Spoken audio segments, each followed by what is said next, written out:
मैं अपराधी जन्म का, नक्सक बरे विकार। तुम दाता दुख भंजना, मेरी करो संभार। बंदे तो कर बंदगी, जे चावे दीदार। अवसर मानुष जन्म का, मिले न बारंबार।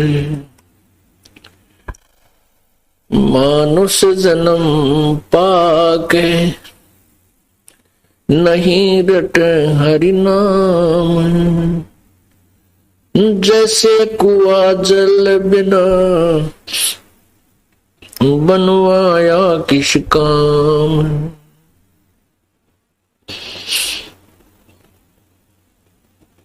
राम नाम रटते रहो, राम नाम रटते रहो। जब तक घट में प्राण, कब हो तो दीन दयाल के, बिनक पड़ेगी कान।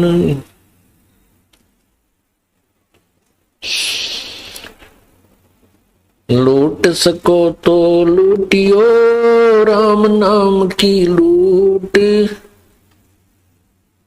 पीछे फिर पछताओगे, प्राण जहांगे छूट।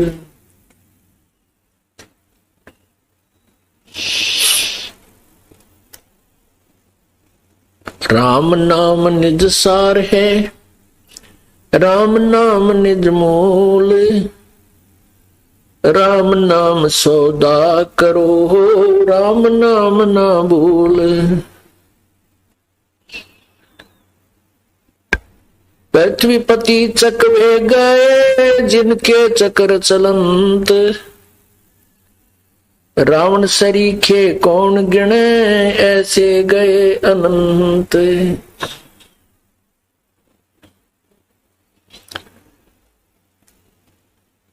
सर्व सोने की लंका होती, रावण से रणधीरम। एक पलक में राज विराजीव, जम के पड़े जंजीरम।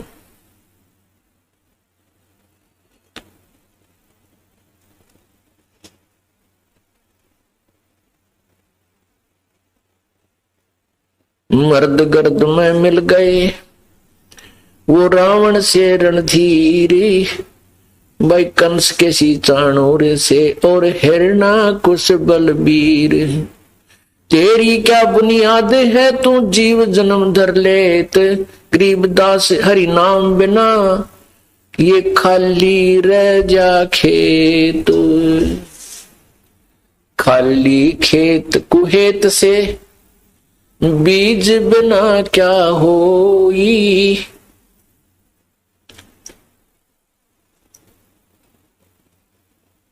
परम पिता परमात्मा सारी सृष्टि के रचनहार, सुख के सागर, बंदी छोड़ सतपुरुष कबीर जी, कबीर देव, हम काल के जाल में फंसे हुए सभी प्राणियों को सावधान करने के लिए आते हैं, यथार्थ ज्ञान देते हैं, अपने मूल स्थान की जानकारी करवाते हैं कि जहां से हम आए थे, जहां पर हम जाने के बाद कभी दुखी नहीं होते, हमारी मृत्यु नहीं होती। प्रत्येक व्यक्ति को पता है कि मृत्यु निश्चित है। ये भी मालूम है कि ये जो भी संपत्ति, संतान जिसको हम अपनी मानते हैं, ये भी अपने साथ नहीं रहेगी जब हमारा यहां से जाने का समय आएगा। फिर भी हम इनसे चिपके हुए हैं और फिर भी हम मृत्यु से इतना डरते हैं, बहुत ज्यादा। ऐसा क्यों है? क्योंकि हम ऐसे लोग से आए थे जहां हम कभी मरते नहीं थे। अब यहां मरना हमें अच्छा नहीं लगता। बड़ी मुश्किल से तो हम कोई मकान बनाते हैं, बड़ी कठिनता से कोई सवारी गाड़ी का प्रबंध करते हैं, सौ दुआ करके प्रभु से कोई संतान मांगते हैं और फिर वो भी हमारी नहीं रहती। तो ये क्या क्या व्यवस्था है यहाँ की? ये एक प्रत्यक्ष धोखा है हमारे साथ। लेकिन इसके साथ साथ हम इतने विवश हैं कि हमें पता है, लेकिन फिर भी हमारी बुद्धि स्थिर नहीं रह सकती कि ये जिसको हम अपना मान रहे हैं ये मेरा नहीं है। अक्षणिक ध्यान आता है कुछ समय के लिए, ये जो सत्संग सुनते तब तो आ जाता है क्या सचमुच ऐसा ही है, लेकिन उसके तुरंत बाद फिर इतना प्रेशर बन जाता है कि भाग ले, वो करना है, चल वो करना है, वो ऐसा कर दूंगा, और मन माने कहीं रास्ते में एक्सीडेंट होकर काम तमाम हो जाए। यह बात हम याद नहीं रखते। परमात्मा कहते हैं मौत भूल गया बावड़े तने अचरज किया कौन। सबसे बड़ा हम जो अचरज कर रखा हमने, जो सबसे बड़ी गलती कर रखी है कि हम अपनी मृत्यु याद नहीं रखते कि हमने जाना है। और ये भी यहाँ कोई फिक्स टाइम को नहीं भी कितने कब जाना है, या तो सेकंडों का हिसाब है। और जब तक जीवन शेष है, चाहे 100 वर्ष भी हम रहें, अंत में फिर भी जाना है। और इसका ये भी कोई खास पता नहीं है कि कब जाना हो जाए, और उसके बावजूद भी हम यहाँ लंबा ठिकाना बनाए बैठे हैं। तो ये ज्ञान सत्संग में आने से होता है, बार बार ज्ञान सुनने से होता है। ये नहीं है कि हम ये सोच करके हमें मरना है और कुछ ना करें, आत्मा लावें को नहीं, ऐसी कुछ नहीं, ऐसा नहीं कहा सतगुरु ने।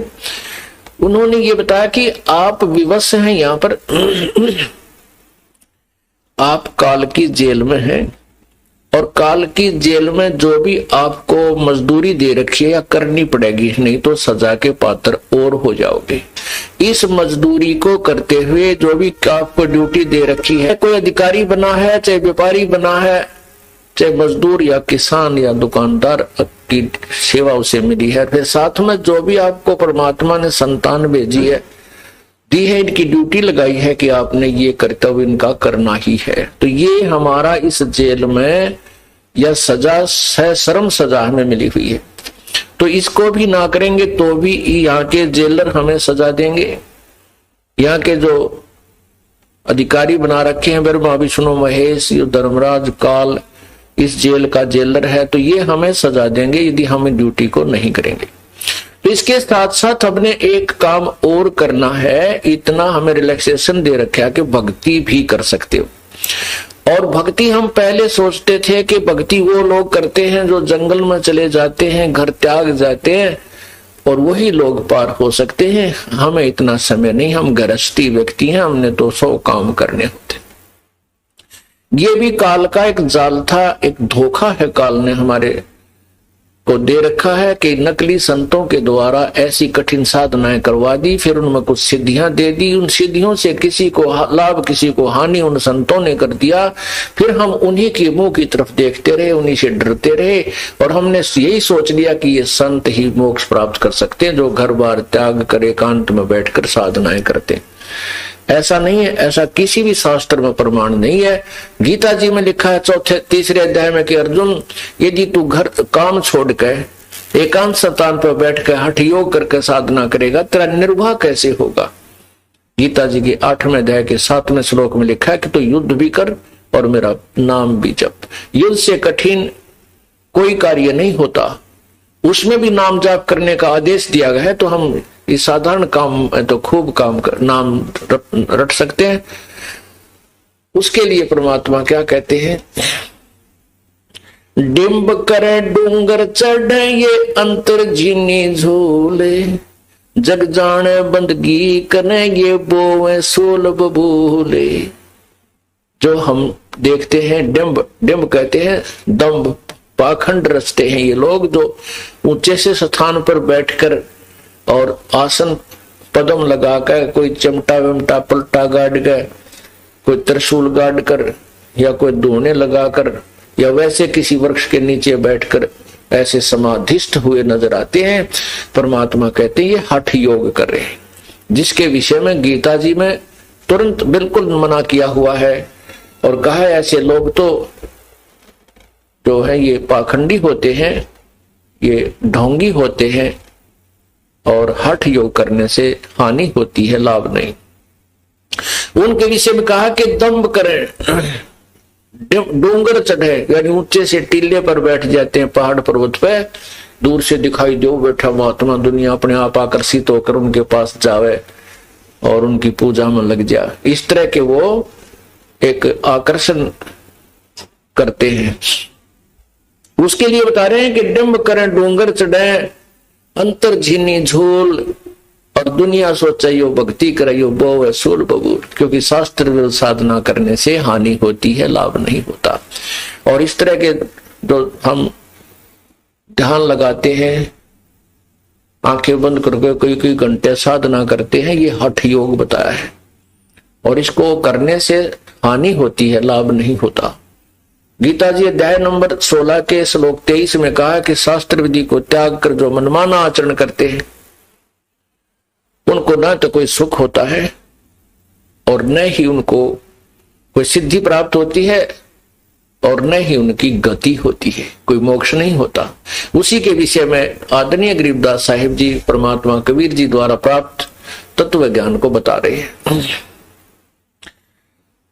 केले की कॉपी ने है जो फूल पान फल खाही, नरका मुख नहीं देखते जो बस्ती निकट ना जाई। वो जंगल के रोज हैं जो मनुष्यों बिद के जाही, निस्दन फिरे उजाड़ में नो परमात्मा पावे नाही। क्या बताते हैं कि श्रद्धालु व्यक्ति परमात्मा की प्राप्ति के लिए घर भी त्याग देते हैं, राज को भी त्याग देते हैं। परमात्मा एक ऐसा अनमोल तत्व है, उसके गुणों का जब ज्ञान हो जाता है ये प्राणी इतना प्रेरित हो जाता है, लेकिन उनको दिशा ठीक नहीं मिलती। जैसा कल के सत्संग में बताया था कि हमने जाना दिल्ली है बरवाला से, और हमारा उद्देश्य भी है और तरफ भी है जाने की।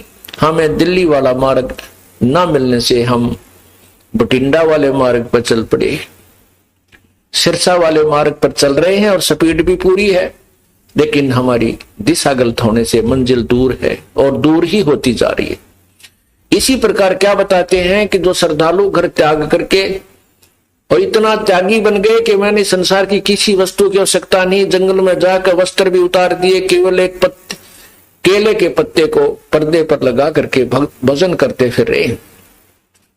कहीं बैठकर, कभी जंगल में इधर गए, कभी उधर गए, खड़े होकर।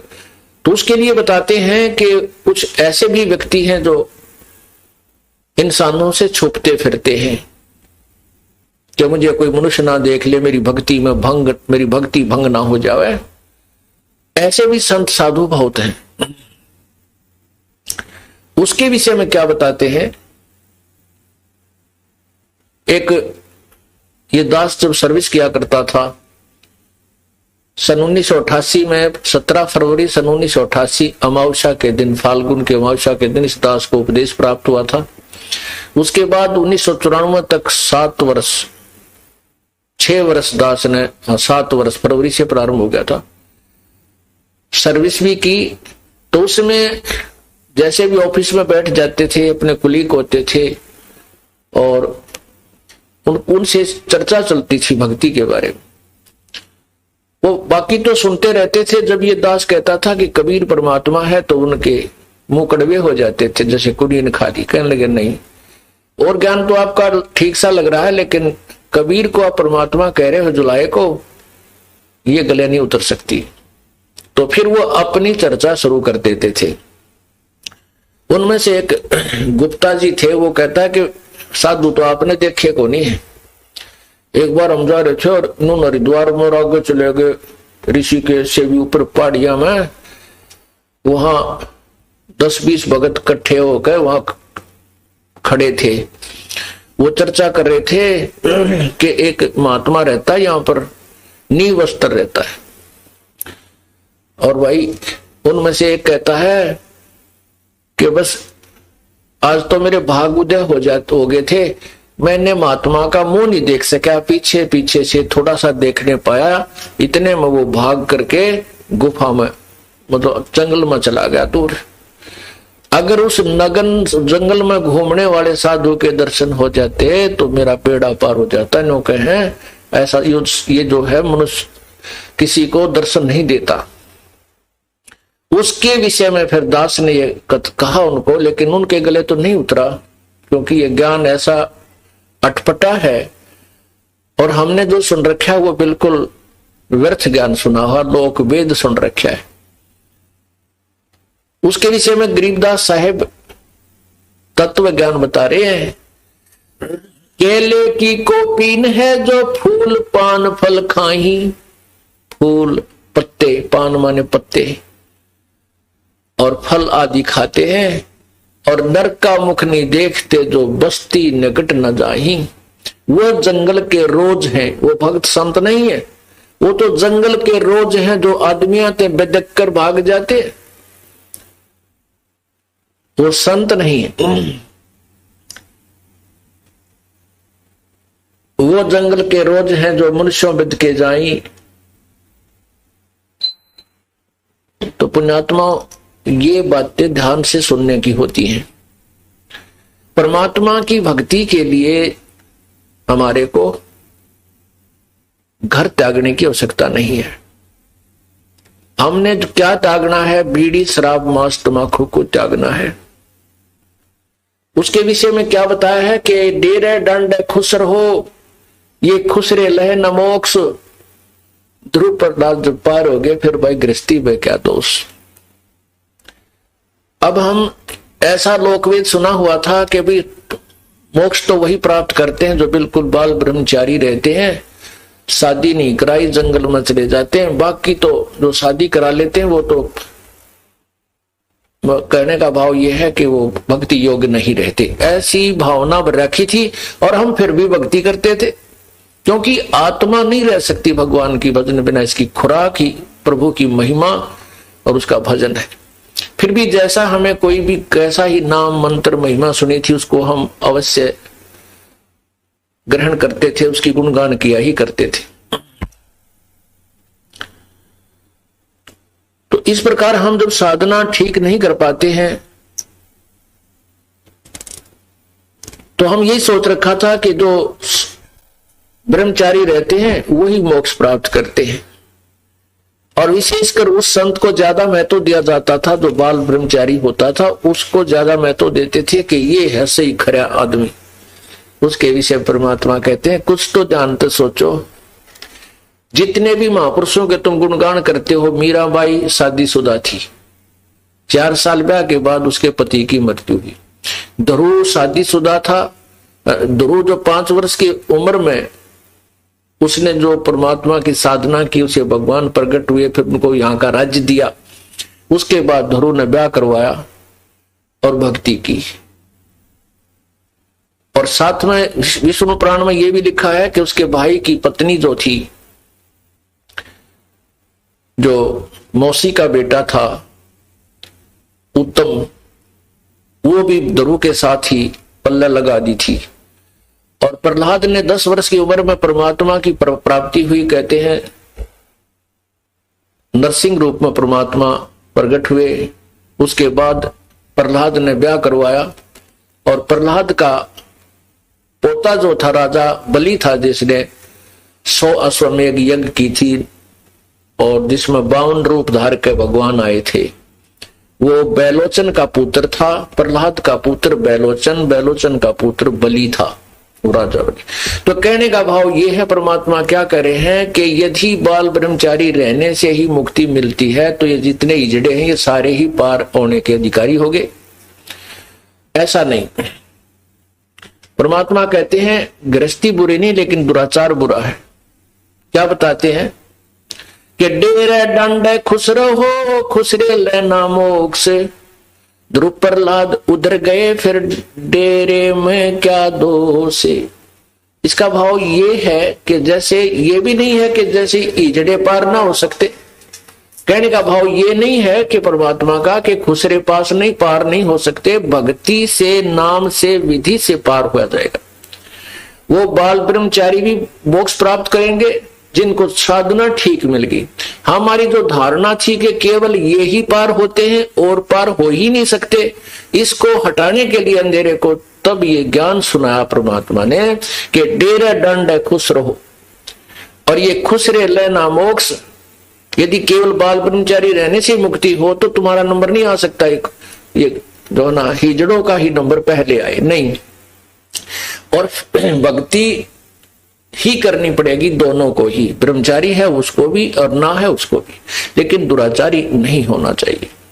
तो उसमें भक्ति जो जितनी करेगा, चाहे ब्रह्मचारी करो चाहे गृहस्थी करो, उस भक्ति से मोक्ष होगा। ये तो एक नाम की मजदूरी है, जो जितनी कर लेगा वह उसके साथ होगी, वो कमाई उसके संग रहेगी। तो पुण्यात्माओं इस इतना अंधेरा कर दिया था कि हमारा भक्ति से भी मन उठने लग गया था कि मोक्ष तो वही प्राप्त कर सकते हैं जिन्हें दाढ़ी दूध बढ़ा रखी है, गल में माला डाल रखी है, दूना पर तपते हैं, दूने लगा करके चारों तरफ अग्नि बाल करके उनमें तपस्याएं करते हैं। तो परमात्मा कहते नहीं, वो साधना मोक्ष की नहीं है।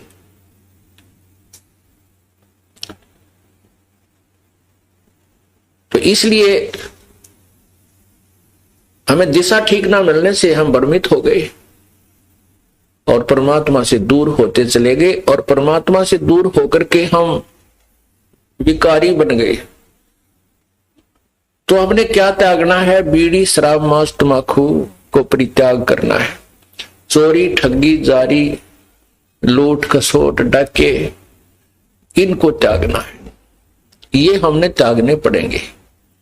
उसके बाद जो हमारे ऊपर 4-5 और विकार लगा रखे काल भगवान ने, काम यानी विषय वासनाएं, क्रोध, मोह, लोभ, अहंकार, ये जीव के बस का नहीं कि इनको त्याग सके। बीड़ी, शराब, मांस, तंबाकू, चोरी, ठगी हम त्याग सकते हैं। इनको नॉर्मलाइज करने के लिए काम, क्रोध, मोह, लोभ, अहंकार, इसके लिए परमात्मा ने तरीके बताए हैं, विधि बताई है, इसका ट्रीटमेंट बताया है कि सत्संग विचार सुने, उनके ऊपर पूरा विचार करे, अर्थात ज्ञान। दूसरा भक्ति भगवान की, तीसरा दान। तो इससे क्या होता है? हमारे अंदर जो विकार हैं वो नॉर्मल होते चले जाते हैं। क्रोध भी कम हो जाता है, थोड़ा बहुत होता है तो वो सीमित सा रह जाता है, और पहले ज्यादा हो जाता था। भक्ति करने से इसमें इतना अंतर आता चला जाता है, और धीरे धीरे ये बिल्कुल जरा सा रह जाएगा, थोड़ी सी फूफा रह जाएगी। अब मन को ज्ञान रूपी रस्से से बांध दिया जाता है। ज्ञान रूपी तत्व, ज्ञान रूपी रस्से से मन को बांध दिया जाता है। जैसे कोई शरारती पशु है, बैल है, भैंस है, गाय है, उसको टाइट बांध दिया जाता रस्से से, तो वो उससे आगे हानि नहीं पहुंचा सकती। उस रस्से की रेंज में ही वह ऐसे सर सुर मार कर अपनी फूफा कर लेगी, लेकिन हानि नहीं पहुंचा सकता वो पशु। ठीक इसी प्रकार इस मन पशु को इस तत्व ज्ञान रूपी रस्से से परमात्मा बांध देता है। इसकी आदत तो है ऐसी फूफा बकवाद करने की, ओछी मंदी सोचने की, लेकिन ये ज्ञान रूपी रस्सा इसको सीमा पार नहीं करने देता, इसलिए हानि नहीं कर सकता आपकी। ये सब ये ज्ञान से ही रहेगा। अगर ज्ञान आप नहीं सुनोगे, सत्संग सुनने नहीं आओगे, या घर पे बैठ के सीडी वगैरह कैसेट एक आदि नहीं सुनोगे दिन में या दूसरे तीसरे दिन, तो ये मन जो है फिर भारी हो जाएगा, हैवी हो जाएगा आत्मा के ऊपर। आत्मा की खुराक है भगवान की चर्चा, मन की खुराक है संसारिक बातों में लीन रहना, बकवादें करना, रागनी सुनना, किसी की निंदा सुनना, और पर कई प्रकार की किसी प्रकार की चटपटी बातें शुरू कर दे, बड़ा प्रसन्न होकर सुनता है। और भगवान की जो कथा है वो केवल आत्मा को अच्छी लगती है। जब आत्मा तगड़ी रहेगी तो मन आत्मा के साथ रहेगा। एक बार गरीबदास साहिब जी, ये किसान थे, अपने घर बैठे थे, तो उनका एक किसान ही शिष्य था, वो आकर कहने लगा, महाराज जी आपके विचार सुनते हैं तब तक तो ये मन कति दुबका बैठा रहता है, सारी आंवर ले है। ठीक है महाराज जी, सही कह रहे हैं, बिल्कुल ऐसे करूंगा। और यहाँ से बाहर जाते इसकी वही वाईफाई हो जाए तो जाते ही वही विचार इसके नो के नो कर्म उसी तरह खेचा तानी रखे, इसका के समाधान हो प्रभु। तब उन्होंने बताया कि आपके पास 2 बैल हैं। हाँ जी, एक बैल दूसरे को मारता है, चारा भी नहीं चरने देता है। तो वो कहता है किसान बिल्कुल सही कह रहे हो जी, तो आप क्या करते हो दूसरे बैल को चारा चराने के लिए? तो कहता जी जैसे खेत में हम ले जाते हैं एक टोकरे में इकट्ठा ही चारा चराना होता है, तो मैं डंडा लेकर बैठ जाता हूँ और या उसको करड़ा बांध देता हूँ टाइट, जो फूफा गड़ी करे दूसरे को खाने नहीं देता, तो उसको इतना टाइट बांध देता हूँ उसका मुंह उस टोकरे तक पहुंचता है और दूसरा आराम से खा लेता है। तो इसलिए परमात्मा कहते हैं कि मन और आत्मा तो इकट्ठे जोड़ रखे हैं इस काल भगवान ने। ये 2 बैल है। अब ये मन जो है खुला चरकर तगड़ा हो गया और ये तगड़ा होकर के आत्मा को डराता रहता है और आत्मा इससे दुबकी बैठी है। अब तो आत्मा की खुराक बढ़ा दे। जैसे समझदार हाली क्या करता है कि जो दूसरे पशु को एक बैल तंग करता है तो उसकी खुराक कम कर देता है, उसकी बढ़ा देता है, तो वो तगड़ा हो जाता है। वो शरीफ ने तो मारना ही नहीं उसको, शरीफ बैल है वो नहीं मारता कभी दूसरे को। वो तगड़ा जब हो जाता है तो वो दूसरा कमजोर हो जाता है, तो उसकी आप ही मतना पड़ती उस तगड़े की तरफ सींग सांग पहनाने की।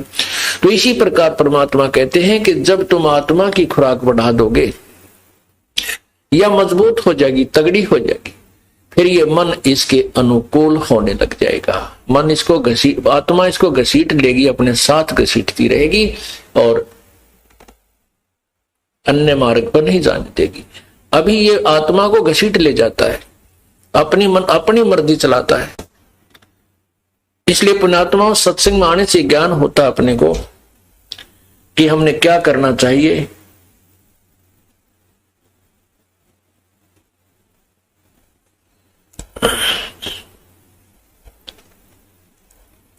और जो धारणा हमने बना रखी है कि केवल बना रखी थी कि मोक्ष तो वही प्राप्त करते हैं जो घर त्याग जाते हैं, ऐसा कुछ नहीं है।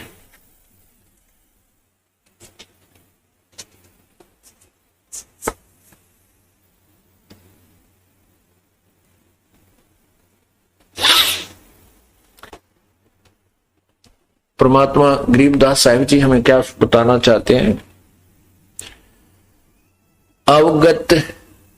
अवगत महल की सुन बात, एका एक संग ना साथ। सतलोक में चलने की यदि यहां से छुटकारा पाना चाहता है काल के जाल तय, तो हमारे ज्ञान के ऊपर गहनता से विचार करो। और इसके विषय में बताते हैं परमात्मा, ये केवल सुनने तक सीमित नहीं रखना, इसके ऊपर आपने अमल भी करना है, इसको करना भी है। कहते हैं ये बातें कहन सुन की नहीं है, कर पाड़ने की है। ये जो भी आपको ज्ञान दिया जाता है ये केवल सुनने तक सीमित नहीं रखना है, इसके ऊपर आपने इसका अनुसरण करना है, बहुत कोशिश करनी है इसके ऊपर चलने की, जो ज्ञान बताया जाता है। अवगत महल की सुन बात, एका एक संग न साथ। यहां से जब चलोगे कोई साथी नहीं होगा, अकेले ही जाना होगा। कहां? सतलोक में जब हम चलेंगे, जहां से हुआ सकल जहान, ओंकार पंच विमान। ये जिस परमात्मा से ब्रह्मा विष्णु महेश माया और ये काल, इन पांचों की उत्पत्ति हुई है, वो पूर्ण परमात्मा है। ब्रह्मा विष्णु शंकर आदि, अवगत ध्यान सुन समाध। कर्तृम ख्याल बाजी कीन, पांचों तत्व हैं गुण 3। कूरम कच्छ मच्छ कीन, धौल और शेष थम्भादीन। धरणी गगन पानी पवन, चंद्र सूर्य 14 भवन। 84 लख कृत्रिम जीव, कबीर आप समर्थ पीव। परमेश्वर कबीर परमात्मा, समर्थ भगवान, पीव माने पति, स्वामी, सबका मालिक, समर्थ यानी सर्वशक्तिमान। वो कबीर परमात्मा है जो सबका मालिक है, जिसने सभी ये सृष्टि रची है। सतगुरु किया कृत्रिम ख्याल, बाजी गैब की चाल। सतगुरु किया कृत्रिम ख्याल, बाजी गैबी गैब चाल। ना दुर्बिंद की है दे, जाम धर्म कर्म संदेह। 5-25 तीनों माही, आवागमन हंसा जाही। माया मूल का बासा, के जोरा काल हंस गिरासा। हंसा कौन विद छूटे, के जोरा काल तिस लूटे। कहती है ये हंस, ये जीवात्मा किस विधि से छूटे, कैसे इसका छुटकारा हो बेचारे का। ये काल ने इसको बहुत प्रकार से लूट रखा है, इसको सच्चाई नहीं बता रखी, धोखा दे रखा है, शास्त्र विरुद्ध साधना पर इसको आरूढ़ किया हुआ। सतगुर मिले संत सुजान, तो यो मिटे आवाजान।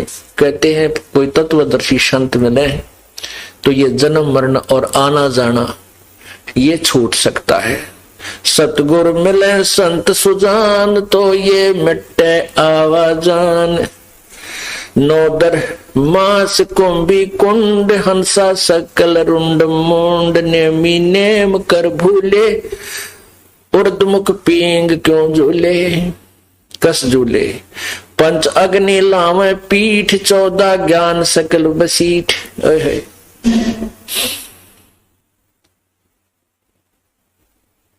सतगुरु मिले संत सुजान, तो भाई मिटे आवाजान। नोदर मास कुंभी कुंड, मां के पेट में सबसे भयंकर नरक है। और 9-10 महीनों तक आपको, प्रत्येक प्राणी को, मनुष्य को मां के गर्भ में उस कुंड में रहना पड़ा, नरक में रहना पड़ा। और सभी जीवात्मा उसी नरक के अंदर दुखी होकर के, दुख भोग करके बाहर आती हैं। और उस समय ये बहुत परमात्मा को याद करते हैं, बाहर आते ही भूल जाते हैं। अब क्या बताते हैं कि साधना गलत करने से, शास्त्र विरुद्ध साधना करने से अब क्या बना है।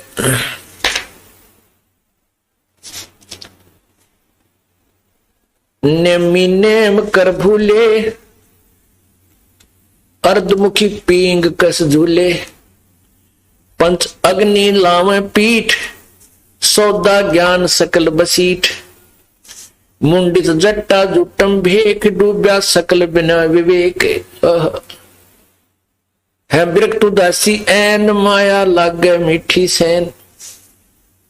नेमी नेम कर भूले, उर्दमुख पींग कस झूले। यानी परमात्मा के पाने के लिए जो साधनाएं कर रहे हैं, कोई तो एक झूला डाल लेते हैं साधु, और उसके ऊपर ऐसे हाथ रख के सारा दिन खड़े रहते हैं, दिन रात खड़े रहते हैं, कई वर्षों तक। कुछ क्या करते हैं कि सिरासन करते हैं, ऊपर ने पैर और नीचे ने, कुछ पैरों को बांध लेते हैं, ऊपर पैरों को और नीचे सिर, वैसे रखे रहते हैं।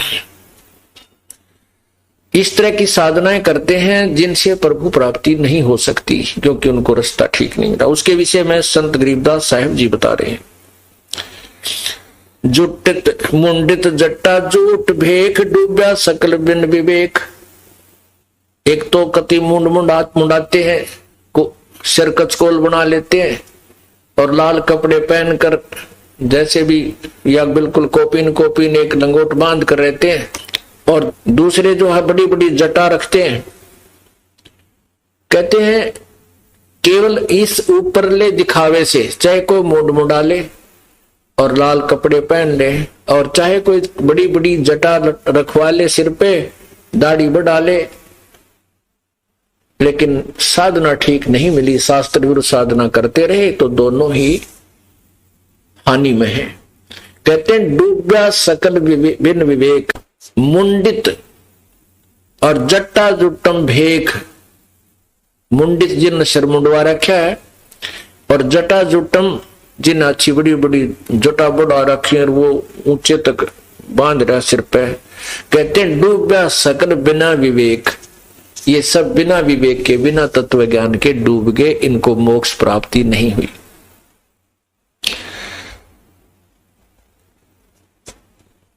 अंतर लगी है झिनी के माया मूल की सीनी, सूचित करे आसन जोग सतनाम बिना सब रोग।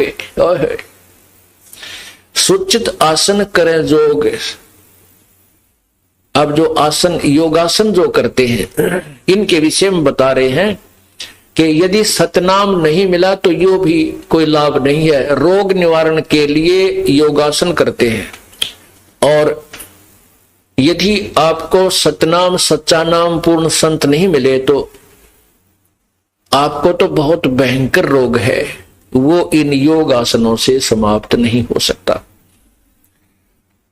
ये नहीं बता रहे परमात्मा कि योगासन करना बुरा है, ये नहीं कह रहे भगवान के जटा रखनी बुरी है, ये नहीं कह रहे परमात्मा के मूड मुंडाना बुरा है। उनका कहने का तात्पर्य ये है कि सतनाम जिसको मिल गया, पूर्ण संत मिल गया, और वो मर्यादा में रहता हुआ भक्ति कर रहा है, चाहे जटा बड़ी है चाहे छोटी है, सिर मुंडवा रखा है चाहे ना मुंडवा रखा है, चाहे कटिंग सिंपल करवा रखी है, और कैसे ही कपड़े पहन रखे हैं किसी प्रकार के अपने अक्षेत्र अनुसार, यदि वो साधना ठीक करते हैं तो सभी पार हो सकते हैं।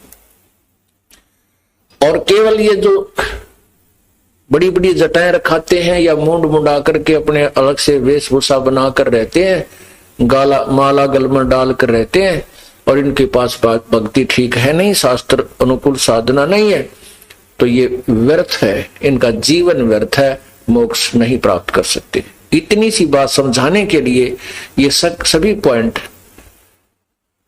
विस्तार से बताने पड़ते हैं। तो यहां क्या बता रहे हैं? सोचत करे आसन जोग सतनाम बिना सब रोग। कौन सा रोग? जग सारा रोग यारे जिन सतगुरु वैद न जाण्या, जग सारा रोग यारे, जग सारा जिन सतगुरु वैद न जाण्या, जग सारा रोग यारे। भाई जन्म मरण का रोग लगा है या तृष्णा बडरी खांसी, जन्म मरण का तृष्णा बडरी खांसी, आवागमन की डोर गले में पड़ी काल की फांसी, जग सारा जिन सतगुरु वैद न जाण्या, जग सारा रोग यारे, जग सारा रोग यारे, जिन सतगुरु वैद न जाण्या, जग सारा रोग यारे, जग सारा रोग यारे, जिन सतगुरु वैद न जाण्या, जग सारा रोग यारे। भाई साचा सतगुरु कोई न पूजय झूठो जगपतियासी, साचा सतगुरु कोई न पूज झूठो जगपतियासी, अंधे की बागही अंधे न ये मार्ग कौन बतासी, जग सारा रोग यारे, जिन सतगुरु वैद न जाण्या, जग सारा रोग यारे, जग सारा रोग यारे, जिन सतगुरु वैद न जाण्या, जग सारा रोग यारे। भाई देखा देखी गुरु शिष्य बन गे, किया न तत्व विचारा, देखा देखी गुरु शिष्य बन गे, किया न तत्व विचारा, गुरु शिष्य दोनों के सिर पे युकाल ठोके पंजारा, जग सारा रोग यारे, जिन सतगुरु वैद न जाण्या, जग जग सारा रोग यारे, जिन सतगुरु वैद न जाण्या, जग भाई सार शब्द सर जीवन बूटी, गैस गैस अंग लगावे। सार शब्द सर जीवन बूटी, गैस गैस अंग लगावे। कहे कबीर तुम सत कर मानो, ये जन्म मरण मिट जावे। जग सारा रोग रे, जग सारा रोगिया रे, जग सारा रोगिया रे। जिन सतगुरु वैद न जाण्या, भाई सार शब्द सर जीवन बूटी, गैस गैस अंग लगावे। सार शब्द सर जीवन बूटी, गैस गैस अंग लगावे। कहे कबीर तुम सत कर मानो, ये जन्म मरण मिट जावे। जग सारा रोगिया रे, जिन सतगुरु वैद न जाण्या। जग सारा रोगिया रे, जग सारा रोगिया रे। जिन जग सारा रोगिया रे। अब क्या बताते हैं कि यदि आप एक रोग, शारीरिक रोग को नष्ट करने के लिए योगासन करते हैं, बुरा नहीं कहा, इसको नकारा नहीं, व्यर्थ नहीं कहा प्रभु ने, लेकिन इसके अंदर और एक कर्म रोग, दीर्घ रोग है। और योग आसनों से कर्म का रोग, कर्म की मार नहीं टल सकती है। आप योग करते हो, आसन करते हो, और आपके ऐसी बीमारी है या कोई एक्सीडेंट हो गया, टांग टूट गई या कोई बाजू की हड्डी टूट गई, वहां पर रॉड डाल दी जाती है। आजकल सर्जरी बहुत की जाती है, तो उसमें आप योग आसन नहीं कर सकते। वो योगी कहेगा कि आप योग अभ्यास मत कीजिए। और ठीक है, आप स्वस्थ भी हैं और योग आसन से आप किसी रोग से मुक्त भी हो गए हो जाता है, और आपके कर्म की मार आ गई। जब वो कर्म की मार आएगी तो न तो कोई योगासन काम करेगा, कोई लाभ नहीं होगा, विपरीत असर होने लग जाएगा। न कोई मेडिसिन काम करेगी, वो दवाई भी रिएक्शन करने लग जाएगी, औषधि भी व्यर्थ हो जाएंगी। तो वो परमात्मा के नाम से कटते हैं, मिटते हैं। यदि हम पहले से ही प्रभु के चरणों में लगे रहें, सच्चे ढंग से भक्ति करें, तो फिर वो रोग भी नहीं हो। परमात्मा के गुणों में लिखा है कि परमात्मा बीमार व्यक्ति से उसकी आयु भी ना रही हो, जिसकी मृत्यु भी होगी हो, और वो शरण में लगा हुआ है, भक्ति कर रहा है, और उसकी मान ले समय आ गया है, उसकी आयु शेष ना रही हो, तो उस साधक की, भक्ति करने वाले भक्त की परमात्मा उम्र भी बढ़ा देता है। प्रमाण है ऋग्वेद मंडल नंबर 10 सूक्त नंबर 161 और मंत्र नंबर 2 में। ये देखिए ऋग्वेद, पुण्यात्मा वेदों को पूरी सृष्टि सत्य मानती है कि वेदों में जो लिखा वो सही है। ये है ऋग्वेद, और इसके मंडल नंबर 10 में सूक्त नंबर 161 का ये देखिएगा। ऋग्वेद मंडल नंबर 10 सूक्त 161 161, और इसमें क्या लिखा है?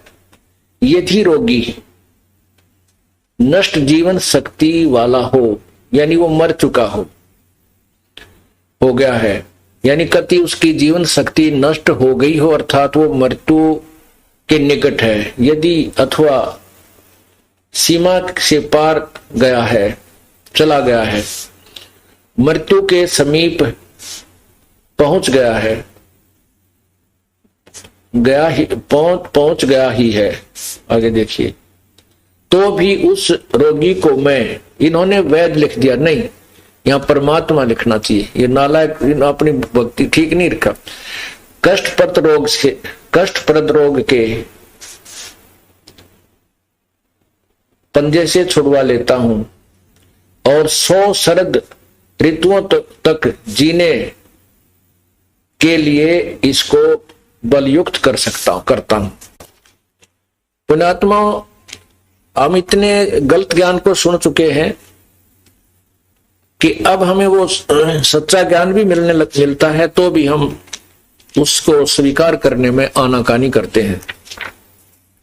इसलिए नाना प्रकार के प्रमाण आपको देने पड़ते हैं। ये देखिएगा, अब इस उसने भी अनुवाद किया है और इसने भी अनुवाद किया है। ये देखिएगा, ऋग्वेद भाषा भाषम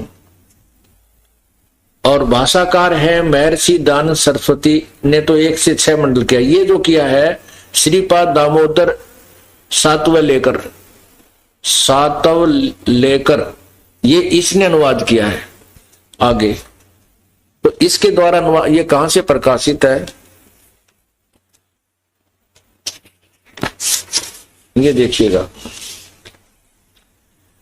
ऋग्वेद भाषम महर्षि दानंद सरस्वती, संपादक दानंद अर्पण, नीचे विश्व मानव उत्थान परिषद, सामूहिक सामुदाय केंद्र, पूर्वी कैलाश, नई दिल्ली। इसमें देखिएगा, इसने बिल्कुल सही अनुवाद किया है, निष्पक्ष। ये देखिएगा 10वां मंडल नंबर 10, और यहां देखो ये दूसरा श्लोक है, मंत्र है, ये दूसरा मंत्र, ये वाला दूसरा मंत्र है, इसका अनुवाद यहां किया गया है। यदि अक्षिता आयु, ये इसकी संस्कृत है, यदि वह प्रेत है, यदि रोगी की अक्षीण आयु हो गई हो, वह यदि वह इस लोक से चला गया, अर्थात मर गया है, मर भी गया है, आगे देखो, और यदि वह मृत्यु के पास पहुंचा हुआ है तो भी, आगे देखो, उसको मैं मृत्यु देवता ये नृति के पास से लौटा ला सकता हूं, आगे देखो, और उसको 100 वर्ष के जीवन के लिए प्रबल करूंगा। परमात्मा कह रहा है कि यदि वो मर भी गया है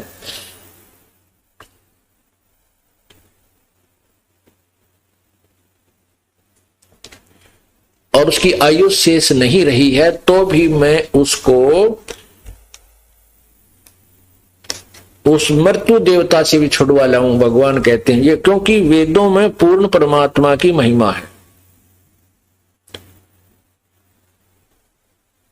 और जो महर्षि दानंद के जो कट्टर अनुयायी बन गए, उन्होंने महर्षि दानंद की ही उस सोच को प्रबल रखा, जिसकी नकारात्मक सोच है। ना आध्यात्मिक ज्ञान था महर्षि दानंद जी को, ना कोई खगोल भूगोल का ज्ञान था, क्योंकि महर्षि दानंद जी कहते हैं सत्यार प्रकाश के समोल्लास नंबर 7 में कि साधक के भक्ति करने वाले के पाप अक्षमा नहीं होते, जबकि यजुर्वेद अध्याय नंबर 8 के मंत्र 13 में 7 बार लिखा है भगवान की महिमा में कि पूर्ण परमात्मा अपने साधक के घोर पापों का विनाश कर देता है।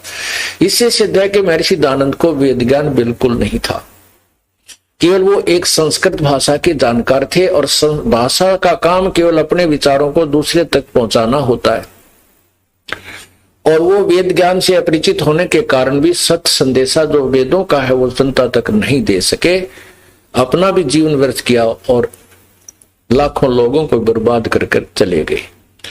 अब उसको रीसेट करने के लिए दास का प्रयत्न है, ना किसी से कोई द्वेष है और न ही किसी ऋषि महर्षि से हमारा कोई पर्सनल कोई रंजिश है। हाँ, इतना जरूर है कि जिन्होंने गलत ज्ञान जनता को दिया उसको ठीक करने के लिए उनके द्वारा लिखे गए शास्त्रों को दिखाना पड़ता है, और तभी जनता को समझ में आता है, श्रद्धालुओं को, कि सचमुच ज्ञान क्या है और अज्ञान क्या है। वेदों को सभी सत्य मानते, तो इसलिए ये आपको प्रमाण देना पड़ रहा है बार बार। और इतने प्रमाणों के साथ बताया जाता जब ये किते हृदय में समाता है। और बिना प्रमाण के हम सुनते रहे ऋषियों महर्षियों संतों और गुरुओं ब्राह्मणों से, वो कहते रहे कि हम वेदों से ज्ञान बता रहे हैं, वेदों में ऐसा लिखा है, गीता जी में ऐसा लिखा है, तो हमने उन पर विश्वास किया कि संस्कृत के जानने वाले हैं, इन्होंने वेदों को ठीक से जाना है। लेकिन अब पता चला उनको तो वेद ज्ञान बिल्कुल ही नहीं था, वो तो -0 थे आध्यात्मिक ज्ञान के। न उनको गीता के विषय में ज्ञान था, न उनको वेदों के विषय में ज्ञान था, न ही उनको पुराणों के विषय में स्पष्ट ज्ञान था।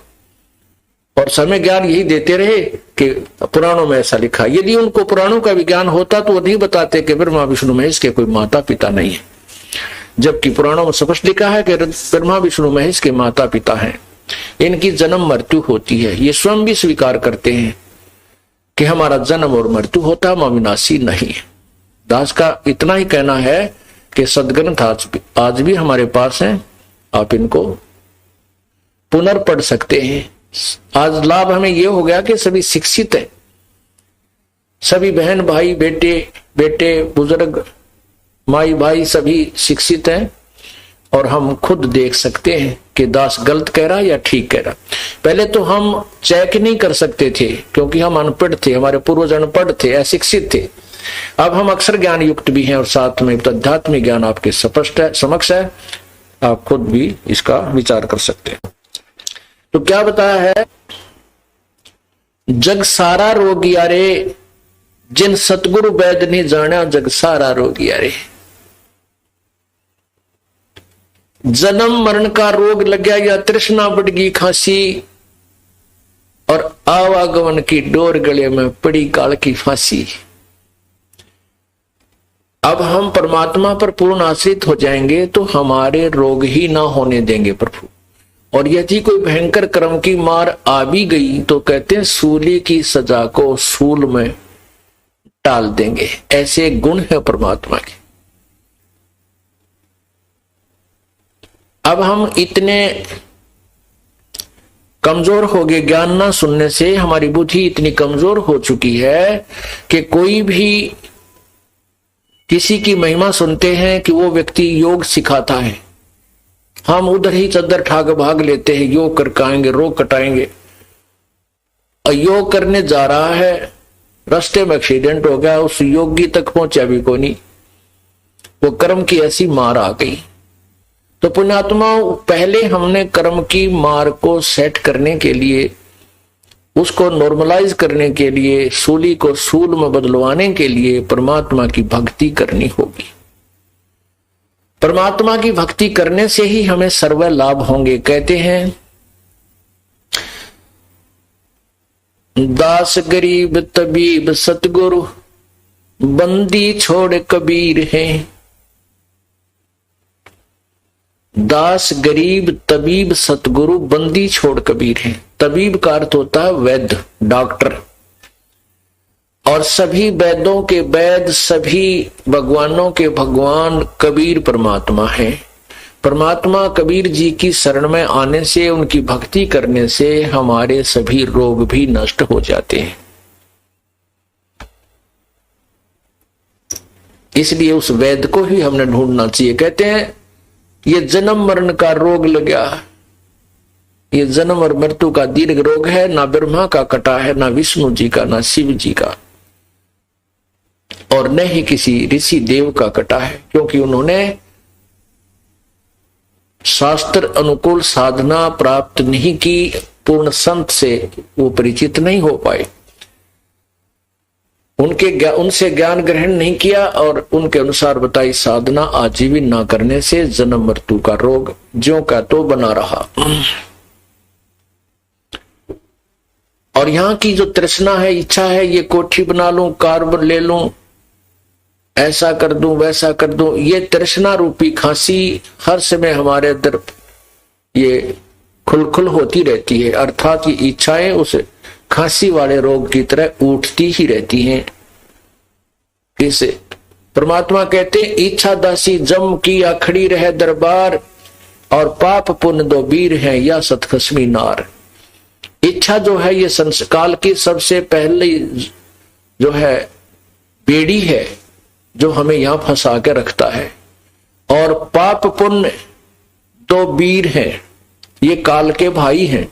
ये पाप और पुण्य हमें यही फंसा कर रखते हैं। अब यहां पर आपके एकदम धक से ही होगी कि पुण्य भी कैसे फंसाते हैं। पुण्य ऐसे फंसाते हैं, शास्त्र विरुद्ध साधना करने वाले पुण्य करते हैं। और ये भी कहते हैं कि भी भगवान की भक्ति कोई कैसा भी करता है उनको अवश्य लाभ मिलता है। जैसे किसी ने जो भी दान धर्म किया, जैसा कर्म किया उसका फल भी मिलता है। ये भी एक नियम है प्रभु का। आपने दान किया,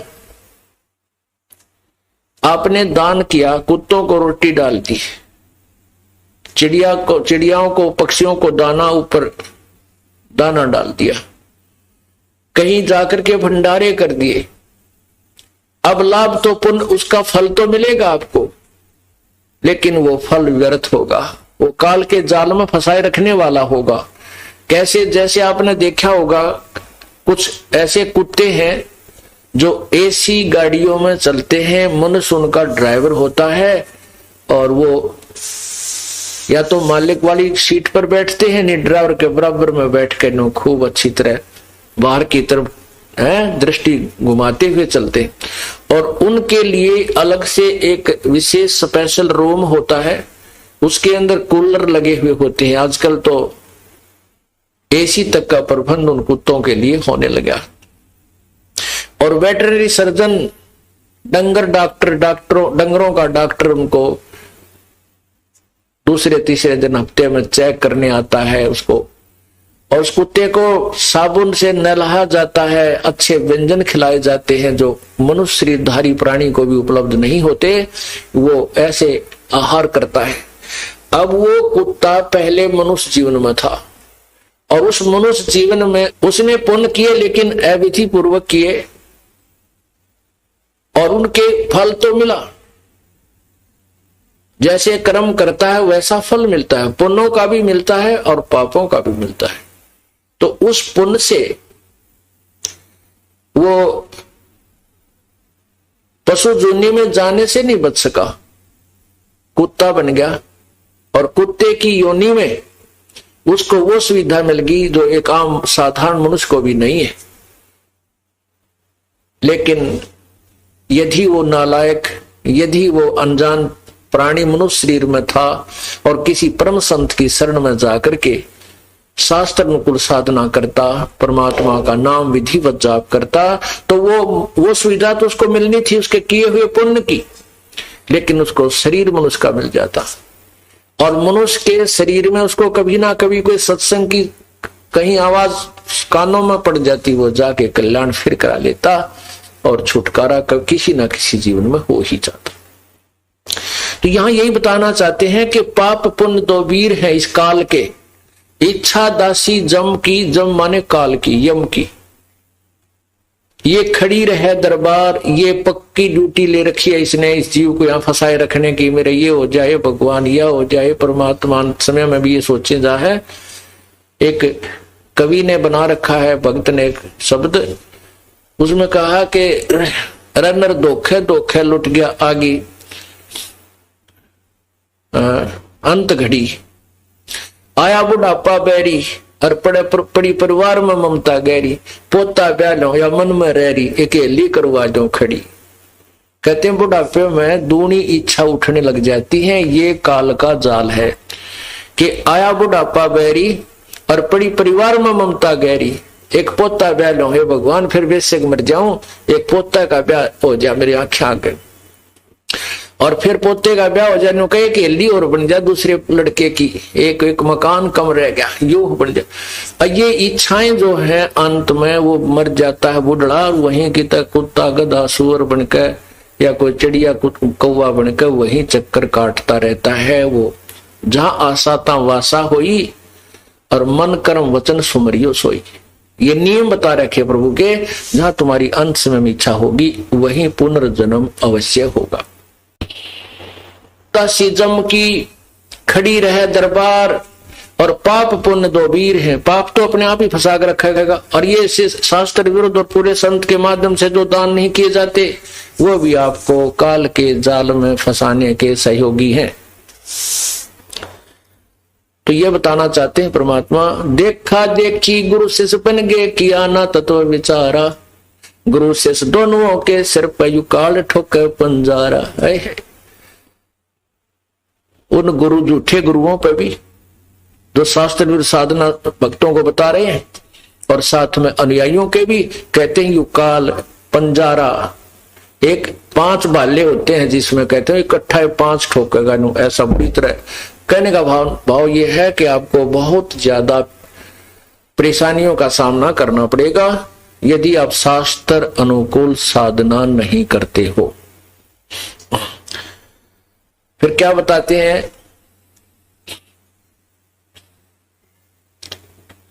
सच्चा सतगुरु कोई न पूजे और झूठे जगपतियासी। अंधे की बां गई अंधे ने मार्ग कौन बतासी। अब अंधों की लाइन से 100 की लगी हुई है और एक दूसरे का हाथ पकड़े हुए चल रहे हैं, तो उनको दिशा का मालूम नहीं है, ऐसे ही चल रहे हैं। और सामने वाला जो सबसे आगे चलने वाला अंधा यदि चतुर है, वो कहता मुझे सब दिखाई देता है, आ जाओ तुम आ जाओ, मेरे पीछे पीछे चलते रहो। और सबके गोडे फूटे पड़े हैं, भाई कहां ले जा रहा पता नहीं, पर वो उसको आंखों वाला मान रहे हैं। इसी प्रकार जो गुरु लोग हैं जिनको तत्व ज्ञान नहीं है, वो भी अंधे हैं, ज्ञानहीन है, उनके ज्ञान वाली आंखें नहीं है, और साथ में उनके अनुयायी भी उसी की हाथ पकड़ के एक दूसरे के पीछे पीछे चल रहे हैं।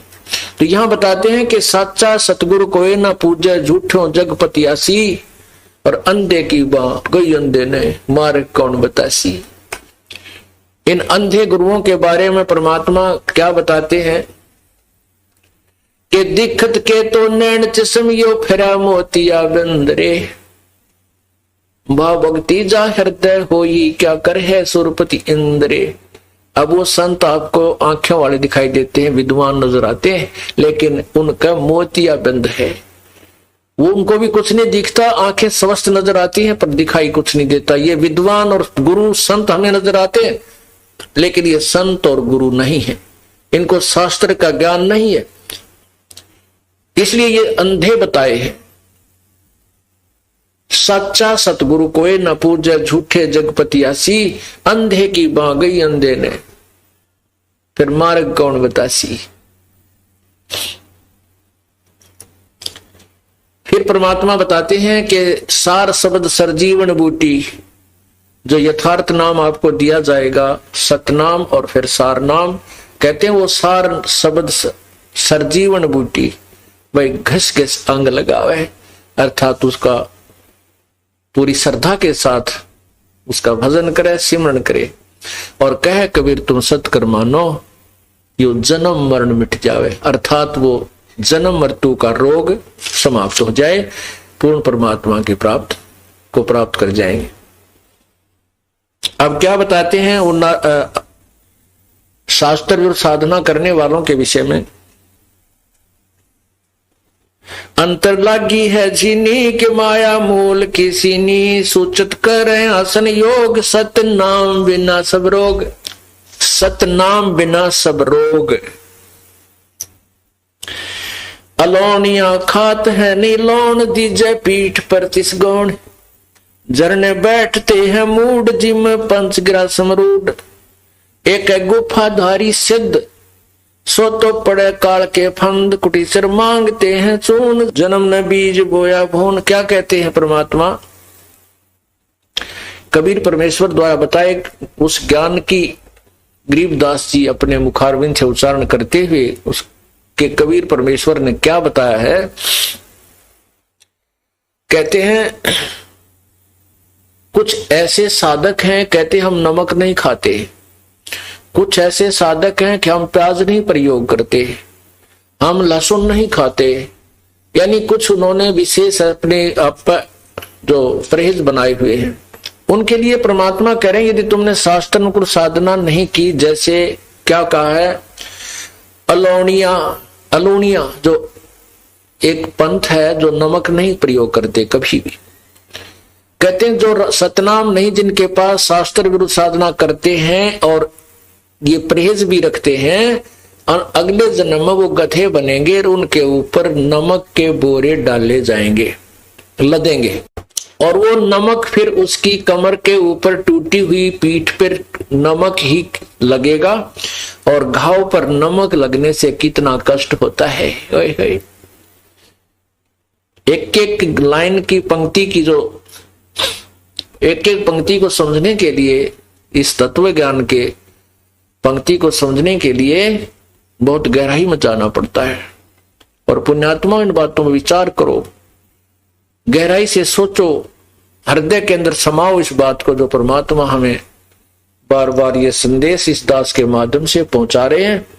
तो आपने इसके ऊपर बहुत गहनता से विचार करना चाहिए। और आपको यहां परमात्मा ही ला रहे हैं, कबीर परमेश्वर की रजा से ही आप जी यहां पर आ रहे हो, नहीं तो उनकी रजा ना हो तो देखो, जाकर देखो इन मेडिकलों को, हॉस्पिटल्स को देखिए, जा जाकर क्या क्या हाल हुआ पड़ा, भरे पड़े हैं, कोई रो रहा है, कोई चिल्ला रहा है, कोई कितना बुरा हाल है। और वहां एक एक महीने पड़े रहते हैं, एक एक महीना। यहाँ एक दिन भी मुश्किल से आप आ पाते हो, क्योंकि आपको काम के चिंता बहुत रहती है और आप भूल जाते हो कि हमारी चिंता करने वाला कोई और भी है। तो पुण्यात्मा जो सत्संग में आएंगे तो उनके वो समय बच जाएगा जो हॉस्पिटलों में जाकर पड़ा रहना छिड़ना था। और ये कृपा आपके ऊपर प्रभु की है कि आप यहाँ पर आ रहे हो। उसकी रजा के बिना आप यहाँ आ भी नहीं सकते। उसकी रजा कब होगी? जब आपकी सच्ची श्रद्धा से उससे प्रार्थना करोगे, रोगे उसके आगे, प्रभु हमें भी कुछ समय दो, हम आपकी महिमा सुनने के लिए सच्चे दरबार में पहुंच सके।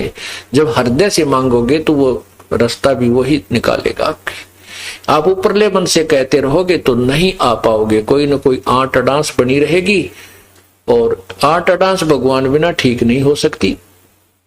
ये तो अंडरस्टूड है, क्योंकि जब राजाओं के भी आंट अडांस बनती है, उनके भी कोई कार्य रुक जाते हैं, तो वो भी संत भगवान की तरफ चलते हैं, संतों को ढूंढते हैं कि हमारा ये कार्य सिद्ध हो। तो इसलिए हम क्यों ना पहले ही उस हॉस्पिटल में पहुंच जाए, उस परमात्मा के दरबार में पहुंचे जहां से हमारे सब कार्य आंट अडांस ठीक हो जाए। तो यहां क्या बताते हैं?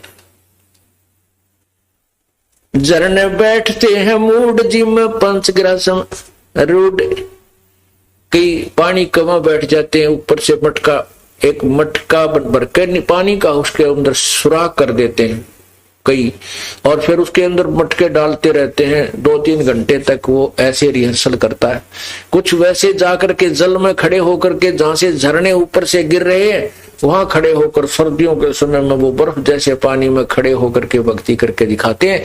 तो आम व्यक्ति ये सोचता है कि ये है वही भगत, ये है सही संत, इतनी सर्दी में और ऐसे ठंडे पानी में 2-3 घंटे से खड़ा है। ओहो। तो उसके लिए बताते हैं, झरने बैठते हैं मूड, वो मूर्ख हैं जो इस तरह की साधना करते हैं। और जिम में पंचग्रासम रूड, कुछ एक ऐसे हैं कि हमने तो बस 5 ग्रास ही खाने हैं, उसमें कितना ही खाया जाए उससे अधिक हम आहार नहीं करते। तो परमात्मा कहते हैं सतनाम नहीं है तो ये भी तुम्हारी बनावटी बातें हैं, इससे कोई लाभ नहीं है। एक है गुफादारी सिद्ध, सो तो पड़े काल के फंद। एक गुफाओं में बैठे हैं और उनको सिद्ध मानते हैं, सिद्धि तो आ जाती है। सिद्धि तो ये हमें चाहिए ही नहीं। ये सिद्धि इस भक्ति मोक्ष मार्ग में सबसे बड़ी बाधक है, क्योंकि जैसे वेदों के किसी भी मंत्र के बार बार जाप करने से, उससे अनुष्ठान करने से उसमें सिद्धियां आ जाती हैं, और उन सिद्धियों के आधार से वो किसी की हानि किसी को लाभ दे सकता है। जैसे मैंने कमाई कर ली, मैंने मजदूरी की और 2-4 हजार रुपए इकट्ठे कर लिए, तो मेरे पास कोई आता, किसी ने 100 रुपये दे दूं, किसी को 200 दे दूं, तो वो मेरी वाहवाह करेंगे, गुणगान करेंगे, और मैं मजदूरी आगे कर नहीं रहा हूं और बैठा हूं। तो फिर क्या होगा कि मैं भी कंगाल, और फिर वो मेरे से ले गए थे, वो भी आगे उनको कुछ नहीं मिलने का। तो यहां फिर वो महिमा के पात्र बन जाते हैं। सिद्धि प्राप्त प्राणी अपने वचन से किसी की हानि किसी की लाभ एक्स्ट्रा कर देते हैं, अपनी कमाई को बांट देते हैं और स्वयं वो कंगाल हो जाते हैं। तो उनके लिए कहते हैं फिर वो पशु बन जाते हैं, गधे बनते हैं। एक है गुफाधारी सिद्ध, सो तो पड़े जम के फंद, वो भी काल के जाल में फंसा रहेगा। जो गुफाओं में बैठा सिद्ध कहलाता है, दुनिया उसके दर्शन के लिए बाहर खड़ी रहती है।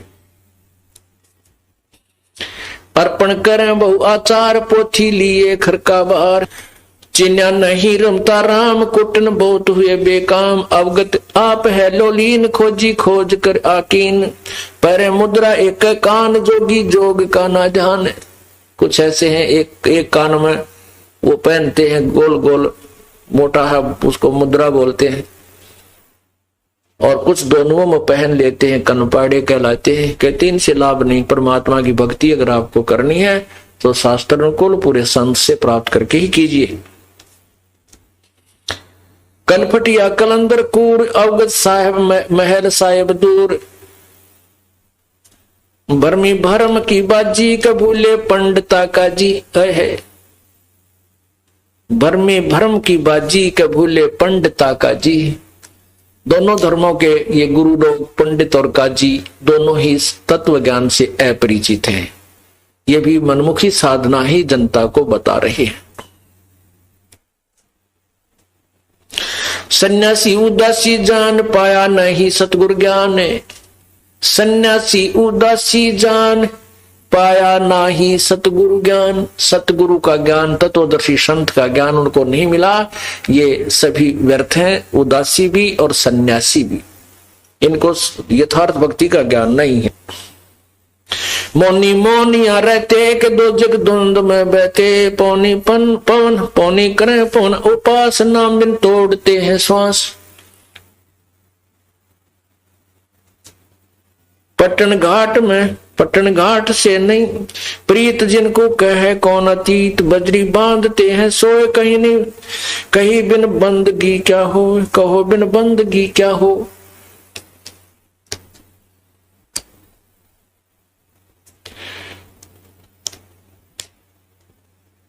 बंधे पवन का गुटका के धूम्रपान क्यों लटका। ये शराब धूम्रपान करते हैं, चिलम पीते हैं साधु, कभी उनमें चरस भर लेते हैं और मारे दम। कहते हैं ये तो बनावटी बातें हैं, आप अपना कर्म बिगाड़ रहे हो। भक्ति करो, परमात्मा की शास्त्र अनुकूल कीजिए, पूरे संत से भक्ति प्राप्त कीजिए, जब तुम्हारा कल्याण होगा। एक तो नग्न है नागा, जिन्हों नहीं सूझता आगा। एक कति नग्न फिर है नागा, और उनको भविष्य का ज्ञान नहीं है कि जो साधना तुम कर रहे हो इससे लाभ क्या होगा। एक है नगन है नागा के, जिन्होंने सूझता आगा। आगा माने भविष्य, क्या उनको पता नहीं क्या बनेगी तुम्हारे संग में। सिंगी बांधते से लीक कीजे बैल घर तेली है।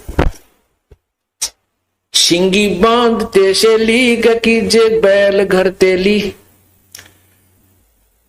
जो साधना ठीक नहीं कर रहे उनके बारे में भगवान बता रहे हैं अपने तत्व ज्ञान में।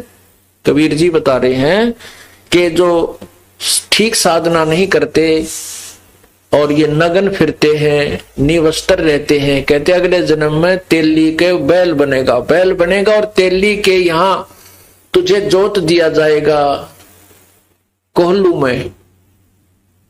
सुबह चलता कर देता है तेली। पहले पुराने समय की बातें हैं, अब तो खैर इलेक्ट्रिक सिस्टम हो गया सारा। उसमें बैल को एक कोल्हू में जोत दिया जाता था और वो अपने आप सारा दिन चलता रहता था। उसकी आंखें बांध दी जाती थी और पीछे से एक दो बार उसको धमका दिया जाता था। वो इस डर से चलता रहता था कहीं तुम्हारे डंडे ना लग जाए, तो खड़ा हो जाए। तो कहते हैं जो आज नंगे फिरते हैं, मनुष्य जीवन पाकर परमात्मा ने सद्बुद्धि दे रखी, कपड़े पहन लो ढंग के और भक्ति करो भगवान की। और अब भी निवस्त्र रहने की चाह उनको है। कहते हैं अगले जन्म में यह चाह पूरी कर दी जाएगी, पशु बना दिए जाओगे, बैल बनोगे। टोपी कुबरी करवा के भांडी नाम बिना भरुआ। आकाशी मौन मुद्रा मूल, सो तो गए सतगुरु भोले। कोई मौन रहते हैं, केवल एक दृष्टि त्राटक ध्यान लगाते हैं, वो सतगुरु को भूल गए हैं, तत्वदर्शी संत की प्राप्ति नहीं कर पाए। जंतर धूप गूगल सेव, जिन जाना नहीं दिल देव, बहुरंगी वरिया व्यंगम दूर या तो चाल स्वानम सोर, जैनी जन्म जो हारा, जैनी जन्म क्यों हारा के दरगे बीच मुकाला। अब क्या बताते हैं, जैन धर्म के विषय में परमात्मा संकेत कर रहे हैं कि जैनी जन्म क्यों हारा के दरगे बीच मुकाला।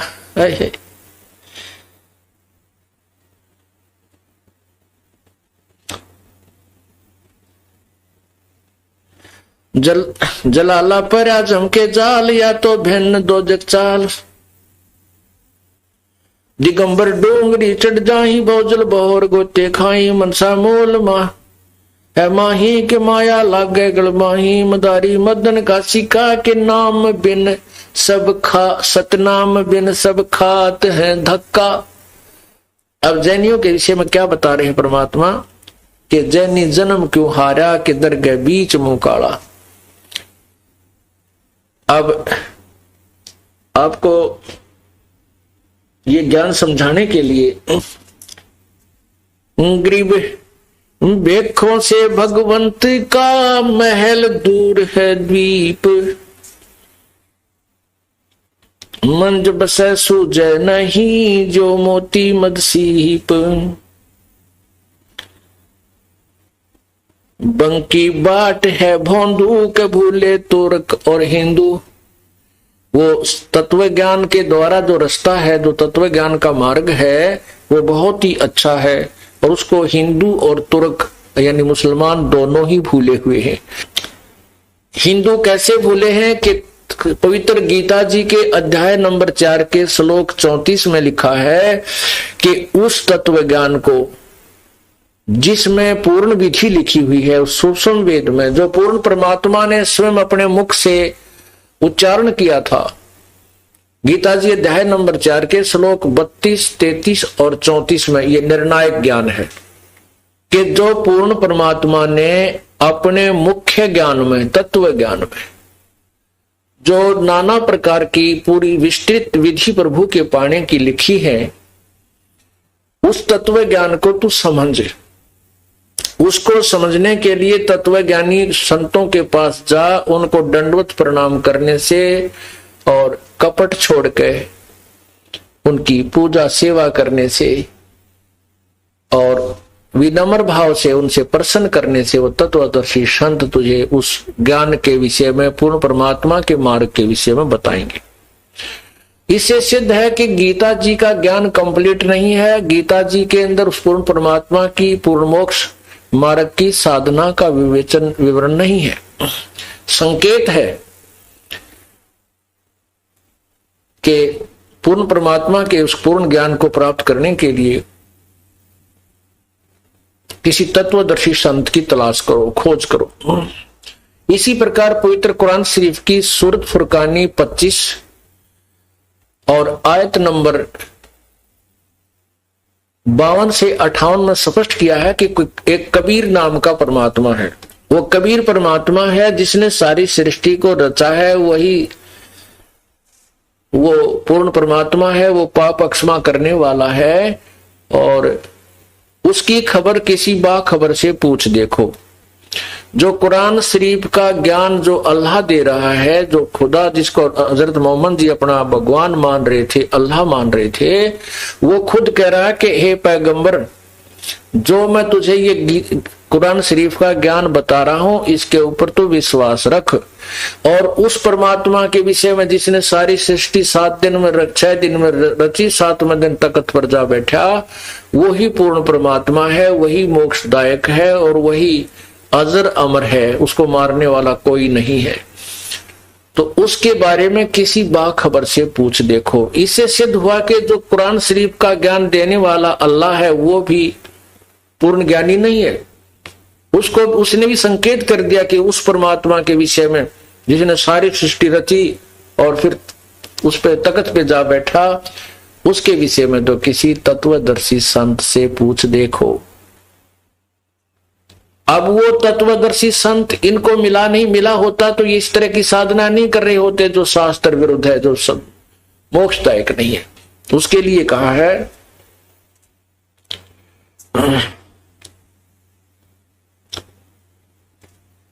बंकी बाट है भोंदू के भूले तुर्क और हिंदू। तुर्क मुसलमान, हिंदू ये दोनों भूल गए। हदीरे पूजते हैं घोर, ये सब गए गारत गौर। जो ये मुर्दों के स्थानों को पूजते हैं, जो संत मर गया, शरीर छोड़ गया, उसके स्थान पर कोई समाधि आदि बना दी या उसको समाधि कह देते हैं, और मुसलमान उसे घोर कहते हैं, घोर। तो उसको उनको पूजने जाने वाले कहते हैं वो सब गारत गौर हो जाएंगे, उनको मोक्ष प्राप्त नहीं होता।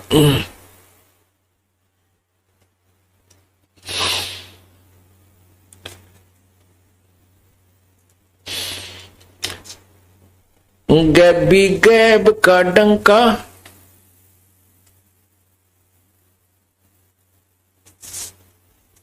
खाबी ख्याल है बंदे के अंदर, समझ ले अंधे।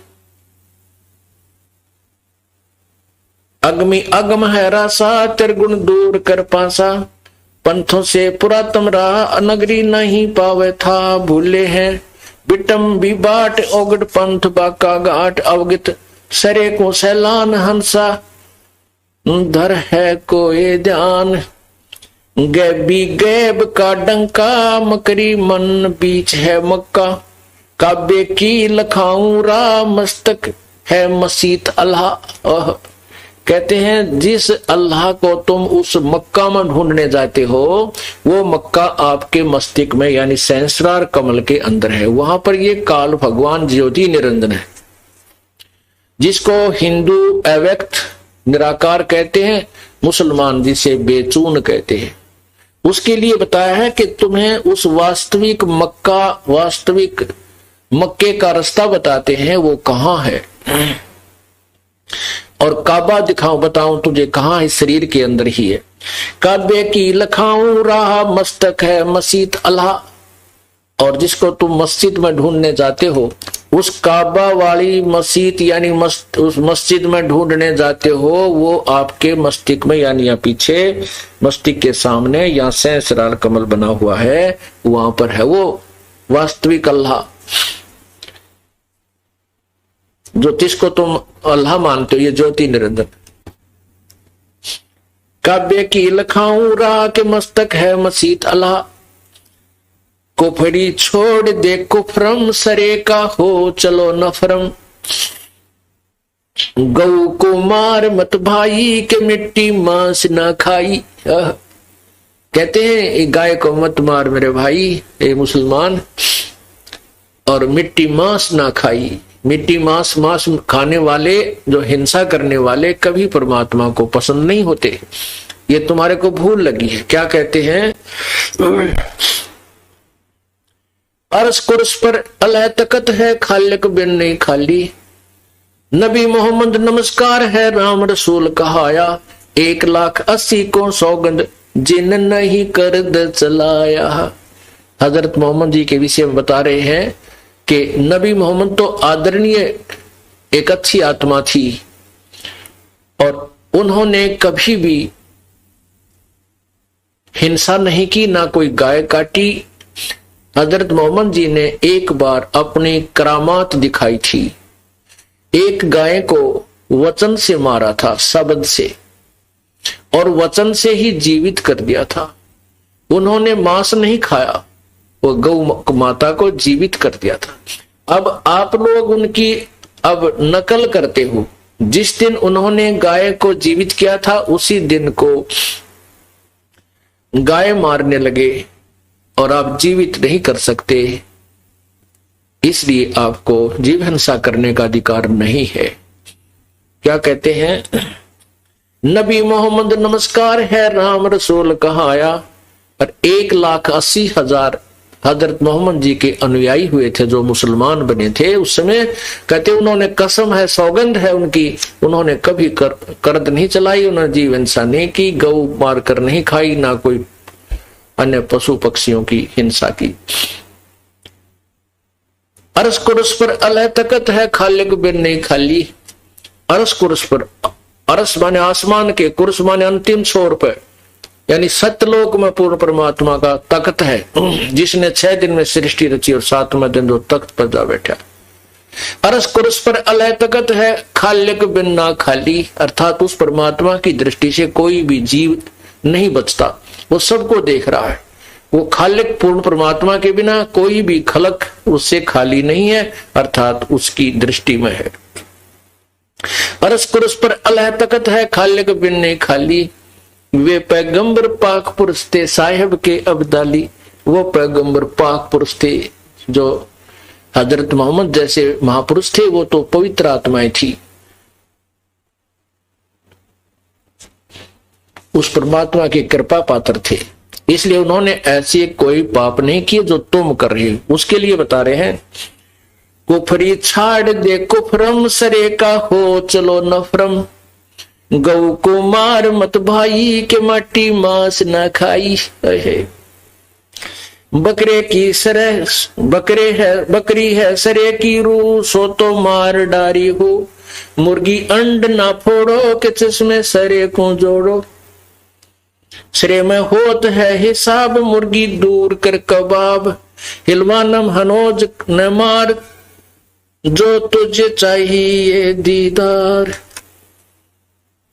दिल को साफ कर हक्का, लगे नी गैब का धक्का।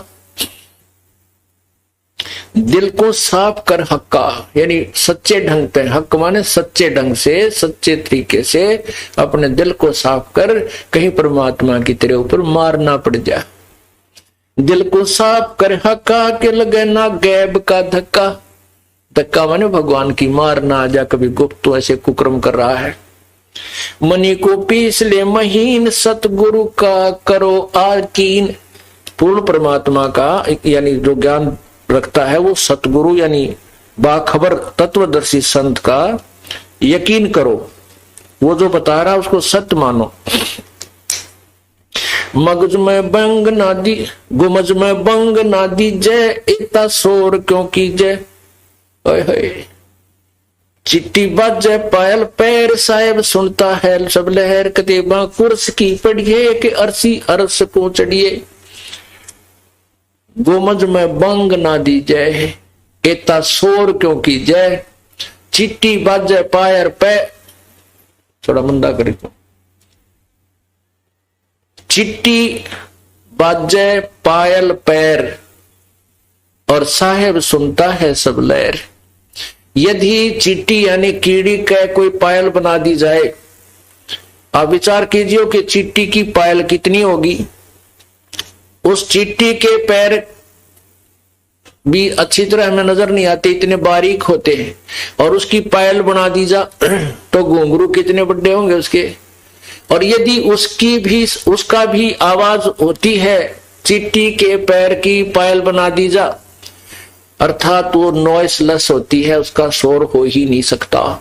यदि उसके भी वो आवाज को परमात्मा सुनता है, तुम इतनी आवाज लगा लगा कर परमात्मा को लोग दिखावा करते हो, दुनिया को सुनाते हो, क्या वो भगवान बहरा नहीं है?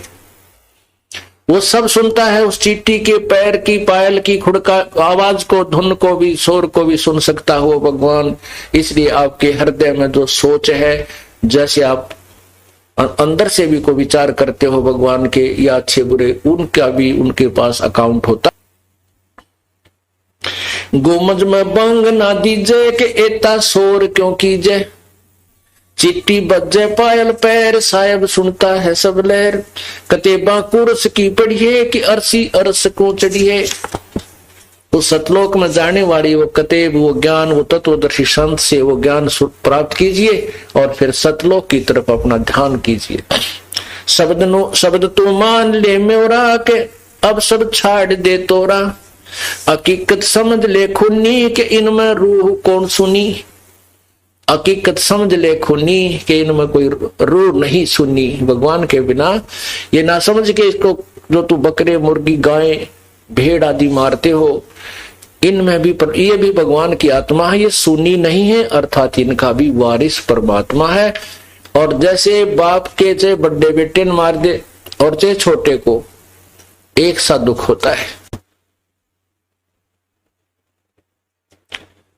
गरीब दहो दीन सट दर्शनम, इनका कहा बयान, एक पत्थर पानी बंधे एक गुमज मसीत पिछाण।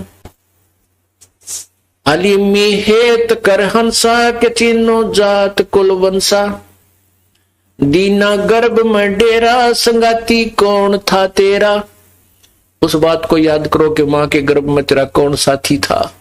वह अकेले ही दुख उठा रहे थे और जब यहां संसार छोड़कर जाओगे तो भी तुम अकेले ही जाओगे। तो वहां कौन साथी था और आगे आपका कौन मित्र होगा। वो कबीर परमात्मा, वो पूर्ण ब्रह्म, वो भगवान ही आपका साथी होगा। और क्यों ना हम उसी से मित्रता गहन करें, गहरी मित्रता कर लें ताकि वो आगे खड़ा पावे जब ये संसार छोड़कर जाएंगे। दीना गर्भ में डेरा के संगाती कौन था तेरा। घोड़ारंभ धुंधुकार वहां तो नहीं था परिवार। जुगत न जोग जात न पात एका एक संग ना साथ। रहता निराधारम ध्यान रहता निराधारम धीर। वहां तो दिया चोसा खीर। मां के पेट में भी तुझे दूध पिलाया उस परमात्मा ने, यानी अमृत पिलाया अंदर से। जठरा अग्नि में लिया राख अंतर नाम दीना साख। बाचा बंद हो आया धनी का नाम बिसराया। कहते मां के गर्भ में तो तू, मां के गर्भ में तो अपने वचनबद्ध होकर के बाहर आया था, भगवान मुझे बाहर निकाल दे इस नरक से, तेरी भक्ति किया करूंगा। बाचा बंद हो आया कि धनी का नाम बिसराया। अंदर तो वाचा बंद, यानी तूने कसम खाई थी, सौगंध खाई थी, भगवान तेरे वचनबद्ध होता हूं, आपकी भक्ति किया करूंगा, इसी से हमारा छुटकारा होता है। और अब उस परमात्मा के नाम को भूल गया। जगत का पेख ना पेखा धनी का नाम ना लेखा।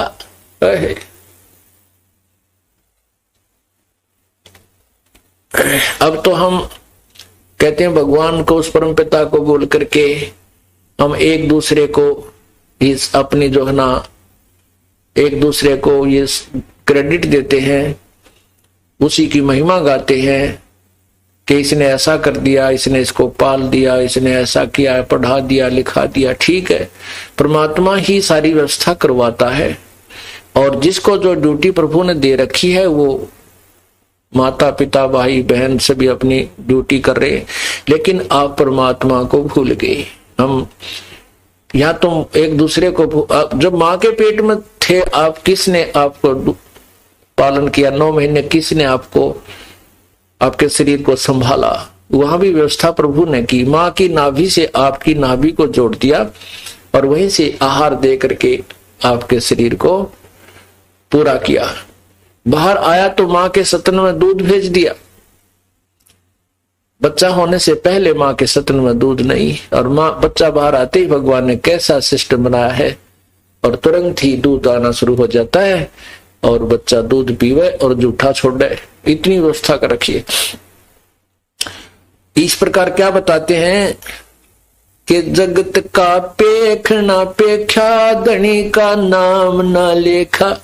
जिस परमात्मा ने शरीर बनाया, जिस परमात्मा ने तुझे जन्म दिया और जिस भगवान ने तेरे संस्कार वश सब व्यवस्था आगे से आगे की, उसको तब तो भूल गया। अब तो एक दूसरे को अपने ही एक दूसरे को महिमावान बनाने लगे हो, परमात्मा भूल गए हो। कहने का भाव यह है कि परमात्मा को सर्वोपरि रखना चाहिए।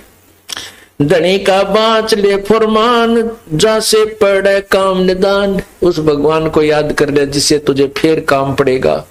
यहां से जब संसार छोड़कर चलेगा तू अकेला होगा, उसके विषय में बताते हैं कि हिड़की दे दे रोएगी सुरता जब तू चल लेगी अकेली। आत्मा को कह रहे हैं पछाड़ खा खा रोएगी जब सारे परिवार ने छोड़ के तू यहाँ से अकेली चलेगी, तेरा कोई साथी नहीं होगा।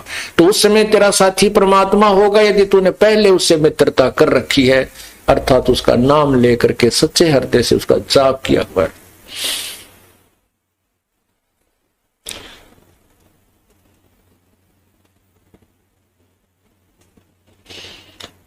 गगन की सैल चलना है, बिरह की आग जलना है। वह एक अनुपम लोक पावे हंसा निश्चय मोख। वहां एक अनुपम लोक, एक अनमोल स्थान सतलोक है। वहां जाने के बाद तुझे सचमुच मोक्ष मिलेगा, निश्चय ही मोक्ष मिलेगा। वहां है एक अनुपम लोक, हंस पावे हंसा निश्चय मोक्ष। अदम की छोड़ दे बाण के सतगुर है दयादान। सिलेरा सोन में छाई के अवगत कंत है साई। मसीती मुल्क की तजरा अंदर दीजिए नितधा। बहरम काम है तेरा धनी का दूर है डेरा। 16 शंख पर हमरा तकिया गगन मंडल के जिंदा। हुक्म है हिसाबी हम चल आए काटन यम का फंदा। परमात्मा अपना स्थान बताते हैं कि हमारा जो तकिया यानी हमारा जो निज स्थान है वो यहां से 16 शंख कोस की दूरी पर है। 16 शंख पर हमारा तकिया, हम गगन मंडल के जिंदा। हम यहाँ के साधु नहीं है जो इधर घूमते हैं इधर घूमते नहीं, हम तो गगन मंडल में घूम रहे हैं, सतलोक की तरफ चल रहे हैं। वहां हमारा गमन है, हम ऊपर के महात्मा हैं, यानी सतलोक में जा रहे हैं। उसी के बारे में कह रहे हैं कि महरम काम है तेरा धनी का दूर है डेरा। वो धनी यानी कुल का मालिक जो है उसका स्थान बहुत दूर है, 16 शंख कोस की दूरी पर। संजम सूरत से करना धनी का नाम चित धरना। नृत्य का लोक है लहरी के बाजे बीन अति गहरी। सतलोक में कहते वो धुन हो रही है। अब ये जो नकली पंथों वाले बताते हैं कि यहाँ धुन सुनती है, कोई यहाँ बताता है, कोई यहाँ बताता है, कोई यहाँ बताता है, कोई यहाँ बताता है, कोई कान बंद करके कहते हैं वो धुन जो हो रही है वो तो इस पिंड से बाहर है। अंड और पिंड की एक व्यवस्था है। एक अंड का जो व्यवस्था इस पिंड में है, शरीर में। जैसे टेलीविजन होते हैं तो इस संसार के जितने भी जो कार्यक्रम हैं टेलीविजनों के ऊपर चैनलों में आते हैं, लेकिन ऊपर के लोगों का इस चैनल से कोई संपर्क नहीं है यहाँ के चैनलों से। इसी प्रकार जो ये एक पिंड है, एक शरीर है, इसमें ये टीवी है और इस ब्रह्मांड के जितने भी जो कार्यक्रम जहां से भी रिले हो रहे हैं वो सब इस पिंड में चल रहे हैं। यदि जिनके चैनल ऑन हो जाते हैं तो वो ब्रह्मांड के अंदर हो रहे ये धुनों को सुन रहे हैं। उसके विषय में बताते हैं कोई है रे परले पार का जो भेद कहे झनकार का। कोई है रे परले पार का जो भेद कहे झनकार का, यानी पिंड और अंड के पार सो देश हमारा है। उस पिंड और अंड के पार यानी सतलोक की कोई वो धुन सुनाने वाला बताओ, मेरे सामने आओ। वो कौन सी धुन बता रहा है? इस पिंड में जो सुन रहे हैं शरीर में, ये तो एक ब्रह्मांड की है, काल के लोक की धुन है। वो धुन भी बहुत दूर है, उसके विषय में कह रहे हैं।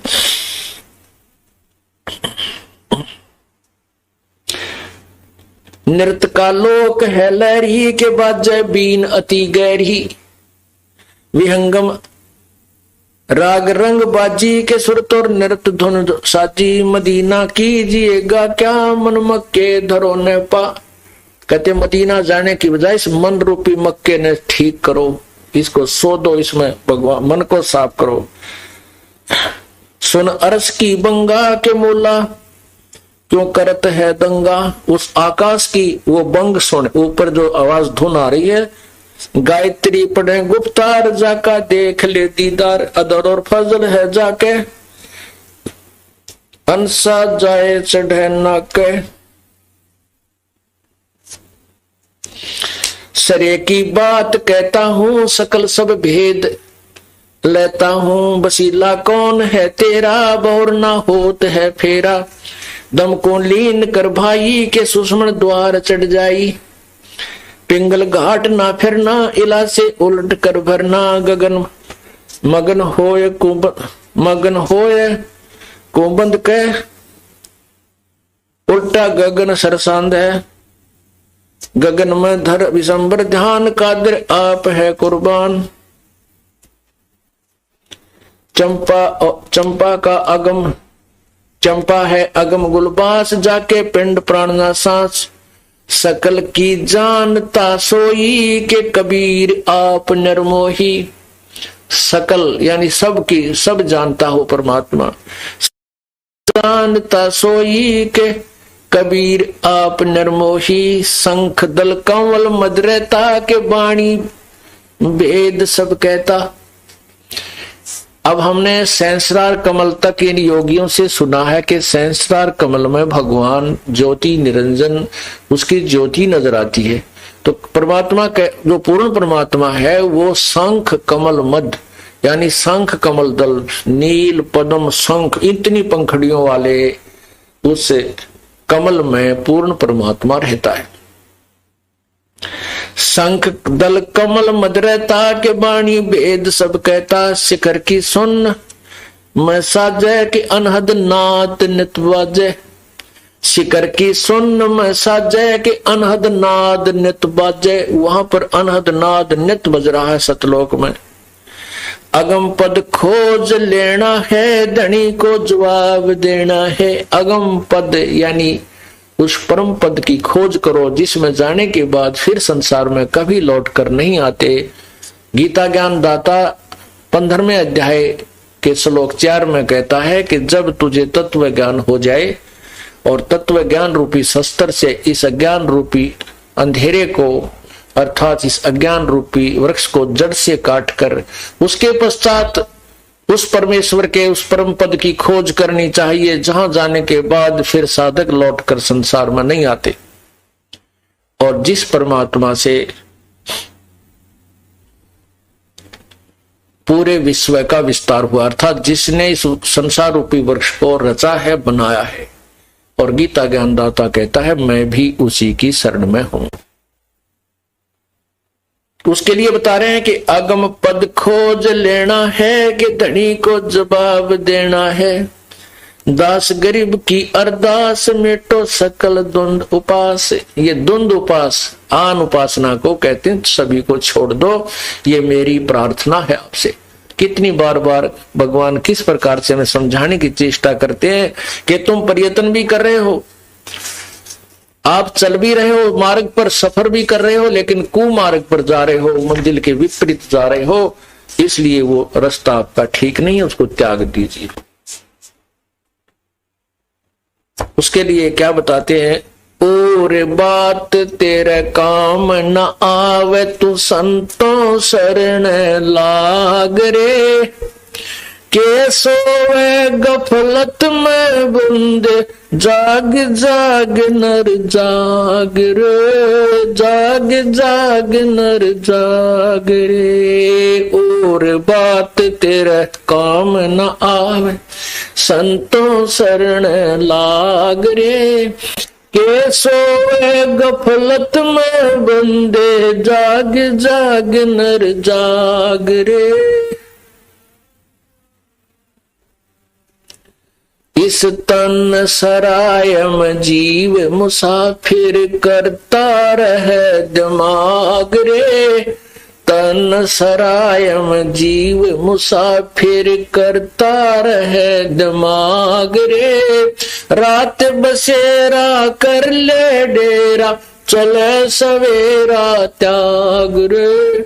चले सवेरा त्याग रे। और बात तेरे काम न आवे संतों शरण लाग रे।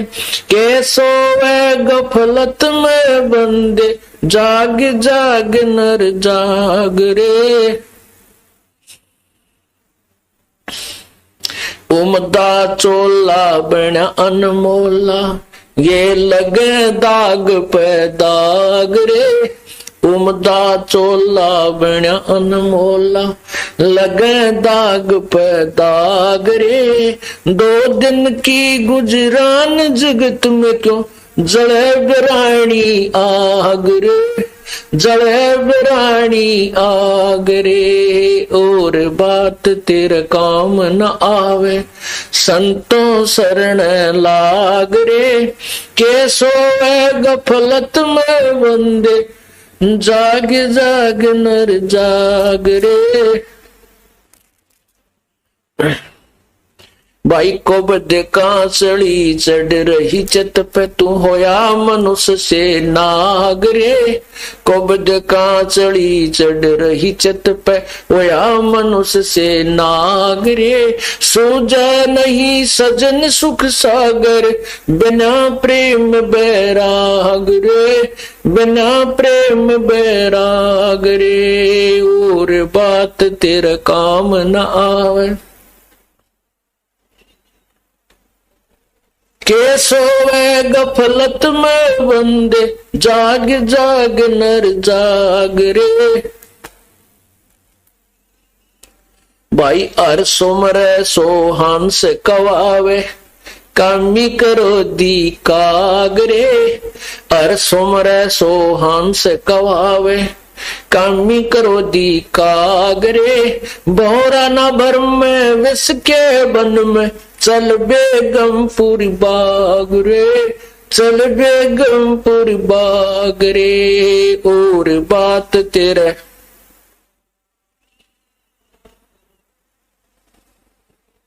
के सोवे गफलत में बंदे, जाग जाग नर जाग रे। शब्द सैन सतगुरु की पेछाणी, पाया अटल सुहाग रे। शब्द सैन सतगुरु की पेछाणी, पाया अटल सुहाग रे।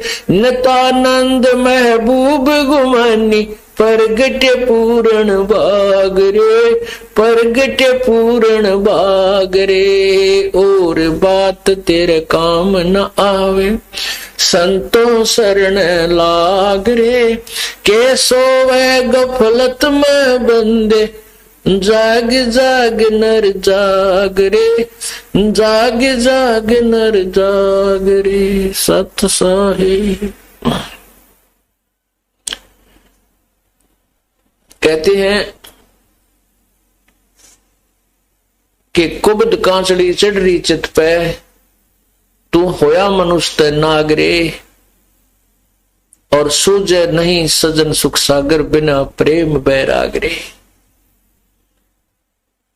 इंसान अब कलयुग के अंदर आकर के इंसान नहीं रहा, ऐसे कर्म करने लगा जैसे किसी को कुबोल बोल देना, किसी की जो है माया को हड़प कर लेना, कब्जा कर लेना, गरीब को सताना। इस तरह की कुबद कांचड़ी चढ़गी चित पे, और होया मनुष्य नागरे। मनुष्य का कर्तव्य क्या है और दुष्कर्मी राक्षस का कर्तव्य क्या है? राक्षस की पहली पहचान होती है जो नशा करता है, मांस खाता है। और नशा और मांस खाने वाला चाहे कोई भी किसी धर्म विशेष से संबंध रखता है, वो मनुष्य के जो गुणों से वंचित है, वो मानुष नहीं रहा। अब ये पहचान है उसकी। उसके बाद फिर ये अन्य कुमत जो है, कोई चोरी करता है, डाके मारता है, किसी स्वार्थवश हिंसा कर देता है, ये पहचान है।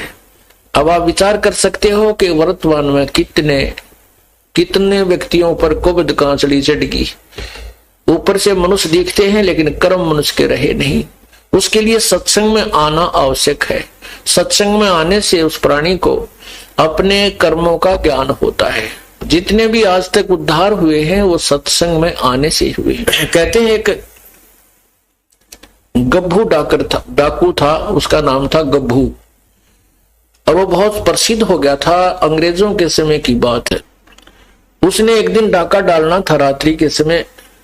उसका फिक्स टाइम होता था और उस समय नहीं वो किसी की परवाह करता था, अपना वो काम कर ही देता था। तो उसने एक डाका डालने की स्कीम बनाई, अल्टीमेटम दे रखा था कि इस दिन मैं डाका डालूंगा अंबाला में। उसके लिए पुलिस भी बहुत अलर्ट थी और वो गब्भू डाकू का नाम बहुत ज्यादा था और सभी उससे घबराते थे। अब उसका रात को उसने 1 बजे डाका डालना था। उससे पहले उसने समय व्यतीत करने के लिए देखा कि कुछ लोग एकत्रित हुए बैठे हैं। उन्हीं में जाकर बैठ गया। वहां एक संत वचन कर रहा था, प्रवचन दे रहा था, उन्हीं में बैठ गया वो। और उस संत ने परमात्मा की महिमा का गुणगान किया, अच्छे और बुरे कर्मों का निर्णय दिया। उस डाकू को वह बात समझ में आ गई कि भी जो ये पाप मैं इकट्ठा कर रहा हूं, ये धन तो यही रह जाएगा और फिर मृत्यु के उपरांत जो पाप इकट्ठे किए हैं वो साथ चले जाएंगे।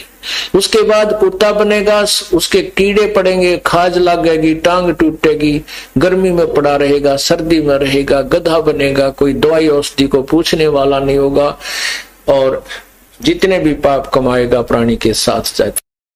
मनुष्य जीवन रहते उसका समाधान किया जा सकता है। संतों के पास जाकर अपना कल्याण करवाए और प्रायश्चित करे और पाप के पैसे को दान पुण्य करके अपना पीछा छुड़वाए।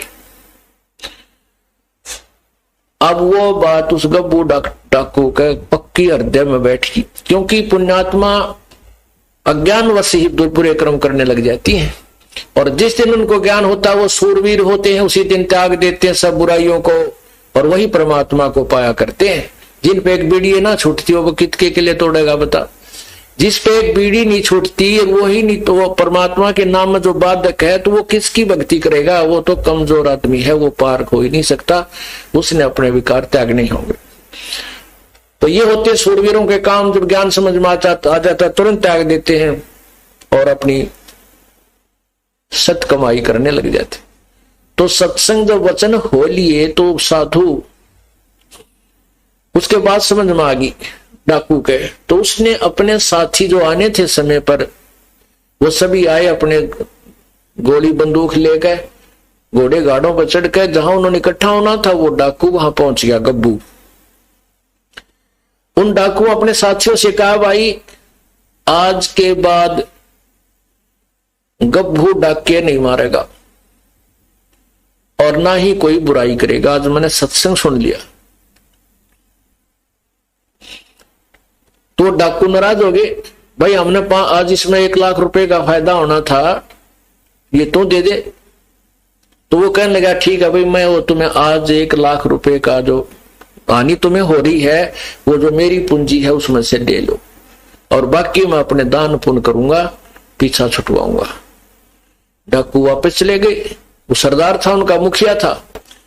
तो उसने सोचा चलो साधु के पास जाता हूं जो सत्संग कर रहा था, एक धर्मशाला में रुका हुआ था। वो गब्बू डाकू उस संत के पास गया और वहां क्वाड़ खड़खड़ाया। रात को ही संत को जगाया, कहा प्रभु जी मैंने आपका सत्संग सुना है, मैं आपके चरणों में उपदेश लेना चाहता हूं। संत ने पूछा भाई कौन है, इसी रात ने के इमरजेंसी होगी तेरी, दिन में भी ले सका था नाम, तो सुबह भी आ सकता था, रात नान का क्या मतलब हुआ तेरा, तू कहानी बता। तो वो कहने लगा महाराज जी मैं एक बहुत भयंकर डाकू हूं, मेरा नाम गब्बू है। मैंने रात में आपका सत्संग सुना और आपके सत्संग सुनकर मैं अपनी दिशा बदलना चाहता हूं। अब गब्बू नाम सुनते उस संत के भी पिंडी कांपन लगी, यू कड़ा गया कसाई सुबह सुबह, यू मनवाने तेरी झाड़ा लेना आया वो तेरा ही। तो वो भी डर गया।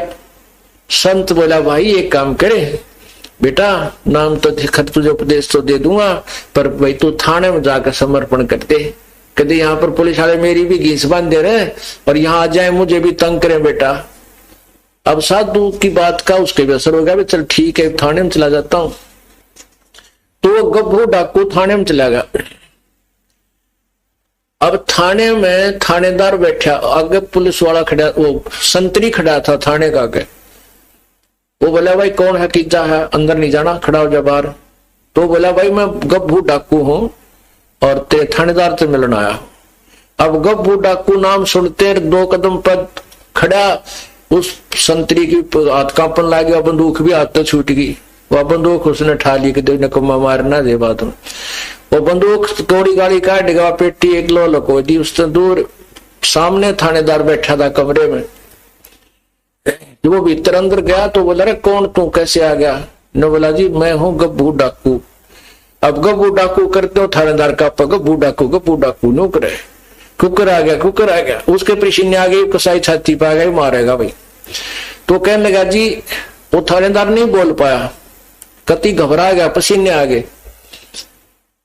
उसने सोचा भी वो कुर्सी उठाकर उस थानेदार के उस ऑफिस से एक कुर्सी पकड़कर बाहर आंगन में बैठ गया कि वो अपनी एकांत में सलाह मशुरा कर लेगा। अपने बड़े अफसरां थे, मेरे से डरता भी कुछ नहीं कर पा रहा है। तो जब उसने देखा कि वो शांत होकर बैठ गया गप्पू डाकू, तो थानेदार की मच्छी पड़ गई। तो उसने वायरलेस वगैरह मिला मिलू का गवर्नर तक बात पहुंच गई और कहते हैं चारों तरफ से पुलिस आ गई, गवर्नर भी आ गया। अब वो इतना बड़ा डाकू थाने में आया बैठा है और वो उसने साथ ये भी कह दिया कि भी मैं आज किसी ने मारन मुरन नहीं आया, मुझे अरेस्ट कर लो, मैं अरेस्ट होने आया हूं, अपने पापों का प्रायश्चित करने आया। तो ये सारी कहानी गवर्नर तक पहुंच गई 1 सेकंड में, मिनटों में। तो गवर्नर भी आ गया। अब सामने वो कुर्सी में बैठा गवर्नर खड़ा है। गवर्नर पूछ रहा भाई कैसे, क्या बात है? गब्बू दूर से खड़ा खड़ा कह रहा है, तू क्या चाहता है? कहने लगा मेरी बात सुन लो, मैं क्या चाहता हूं। मैंने रात ने एक सत्संग सुन लिया एक महात्मा का, और मैं आया था डाके डालन। आज ये थारी फौज तो ना डरता मैं आया था डाका डालन। मैंने वो संत के विचार सुन लिए और मेरे हृदय में गलानी होगी अपने कुकर्मों से, और मैं उसका प्रायश्चित कराने के लिए संत के पास गया था। अब संत ने ये कहा तू थाने में जाकर समर्पण कर दे, अपने पापों का प्रायश्चित कर ले। ये भी और तो मैं ये आया हूं कि मुझे अरेस्ट कर लो और कहता जहां भी तुमने फांसी तोड़ना तोड़ दो। वो गवर्नर बड़े बुद्धिमान हुआ करते थे। वो कहने लगे बेटा हम जेल में तो इसीलिए डालते हैं कि बुराई छोड़ दे, आगे पाप ना करें। और तूने पहले ही समर्पण कर दिया, तू आज हृदय में तेरा जगह नहीं रही इस पाप की, जाओ हम तुझे बरी करते हैं, हम तुझे नहीं मारेंगे, ना कैद में डालेंगे। अब गब्बू ने सोचा आज सी बात बिगड़ी भाई, ये मैंने कैद में नहीं डालते, मेरे पाप कटे को नहीं। नो बोला तो मेरी बात मान जाओ, मुझे सजा दे दो। नो बोला भाई नहीं हम सजा नहीं देते, आप जाओ। कितना देख लिया साधु हो गया, कतई भी किसी का नुकसान कर नहीं सकता। तो फिर संत के पास आया। संत ने सोचा ये फिर आ गया भाई, ये तो मेरा और काम झूठा जो है ना खराब करेगा। कहने के बेटा क्या बात हुई? थाने में नहीं गया। उसने सारी कहानी बता दी, महात्मा जी मैं थाने में गया था, गवर्नर तक आ गया उनका, और मैंने सारी बात कह दी कि मुझे अरेस्ट कर लो, मुझे सजा दे दो, चाहे मुझे सूली फांसी तोड़ दो तुम, मैं अपने पापों का प्रायश्चित कराना चाहता हूं। तो उन्होंने मुझे कह दिया बेटा जा तू, हम तुझे कोई सजा नहीं देंगे। तो सजा तो इसलिए देते हैं सुधर जाए, और तो वो सुधर गया, अब हम के सजा देंगे तुझे, तो वैसे संत बन गया। जब वो साधु की हिम्मत छिपड़ी का अच्छा बेटा ले नाम ले लेता। तो कहने का भाव ये है पुण्यात्माओं, सत्संग में आने से पुण्यात्माओं के शीघ्र जो ना अमल हो जाता है, प्रभाव पड़ जाता है। क्या बताते हैं? सतगुरु के दरबार में जाइयो बारंबारे, वो ये भूली वस्तु लखा देवे है सतगुरु दातार। सतगुरु पशु मानुष कर डारे और सिद्धि दे के ब्रह्म विचारे, यानी अपनी ताकत शक्ति से वो उस पशु को यानी मनुष्य के कर्म नहीं करता, जो डाके मारे, बुराई करे, शराब पीवे, उनको भी, उन पशु जैसे कर्म करने वालों को भी मनुष्य बना देता है और उसका कल्याण कर देता है। ऐसे सतगुरु के दरबार में कहते हैं निसंकोच और बार बार जाना चाहिए। सत साहिब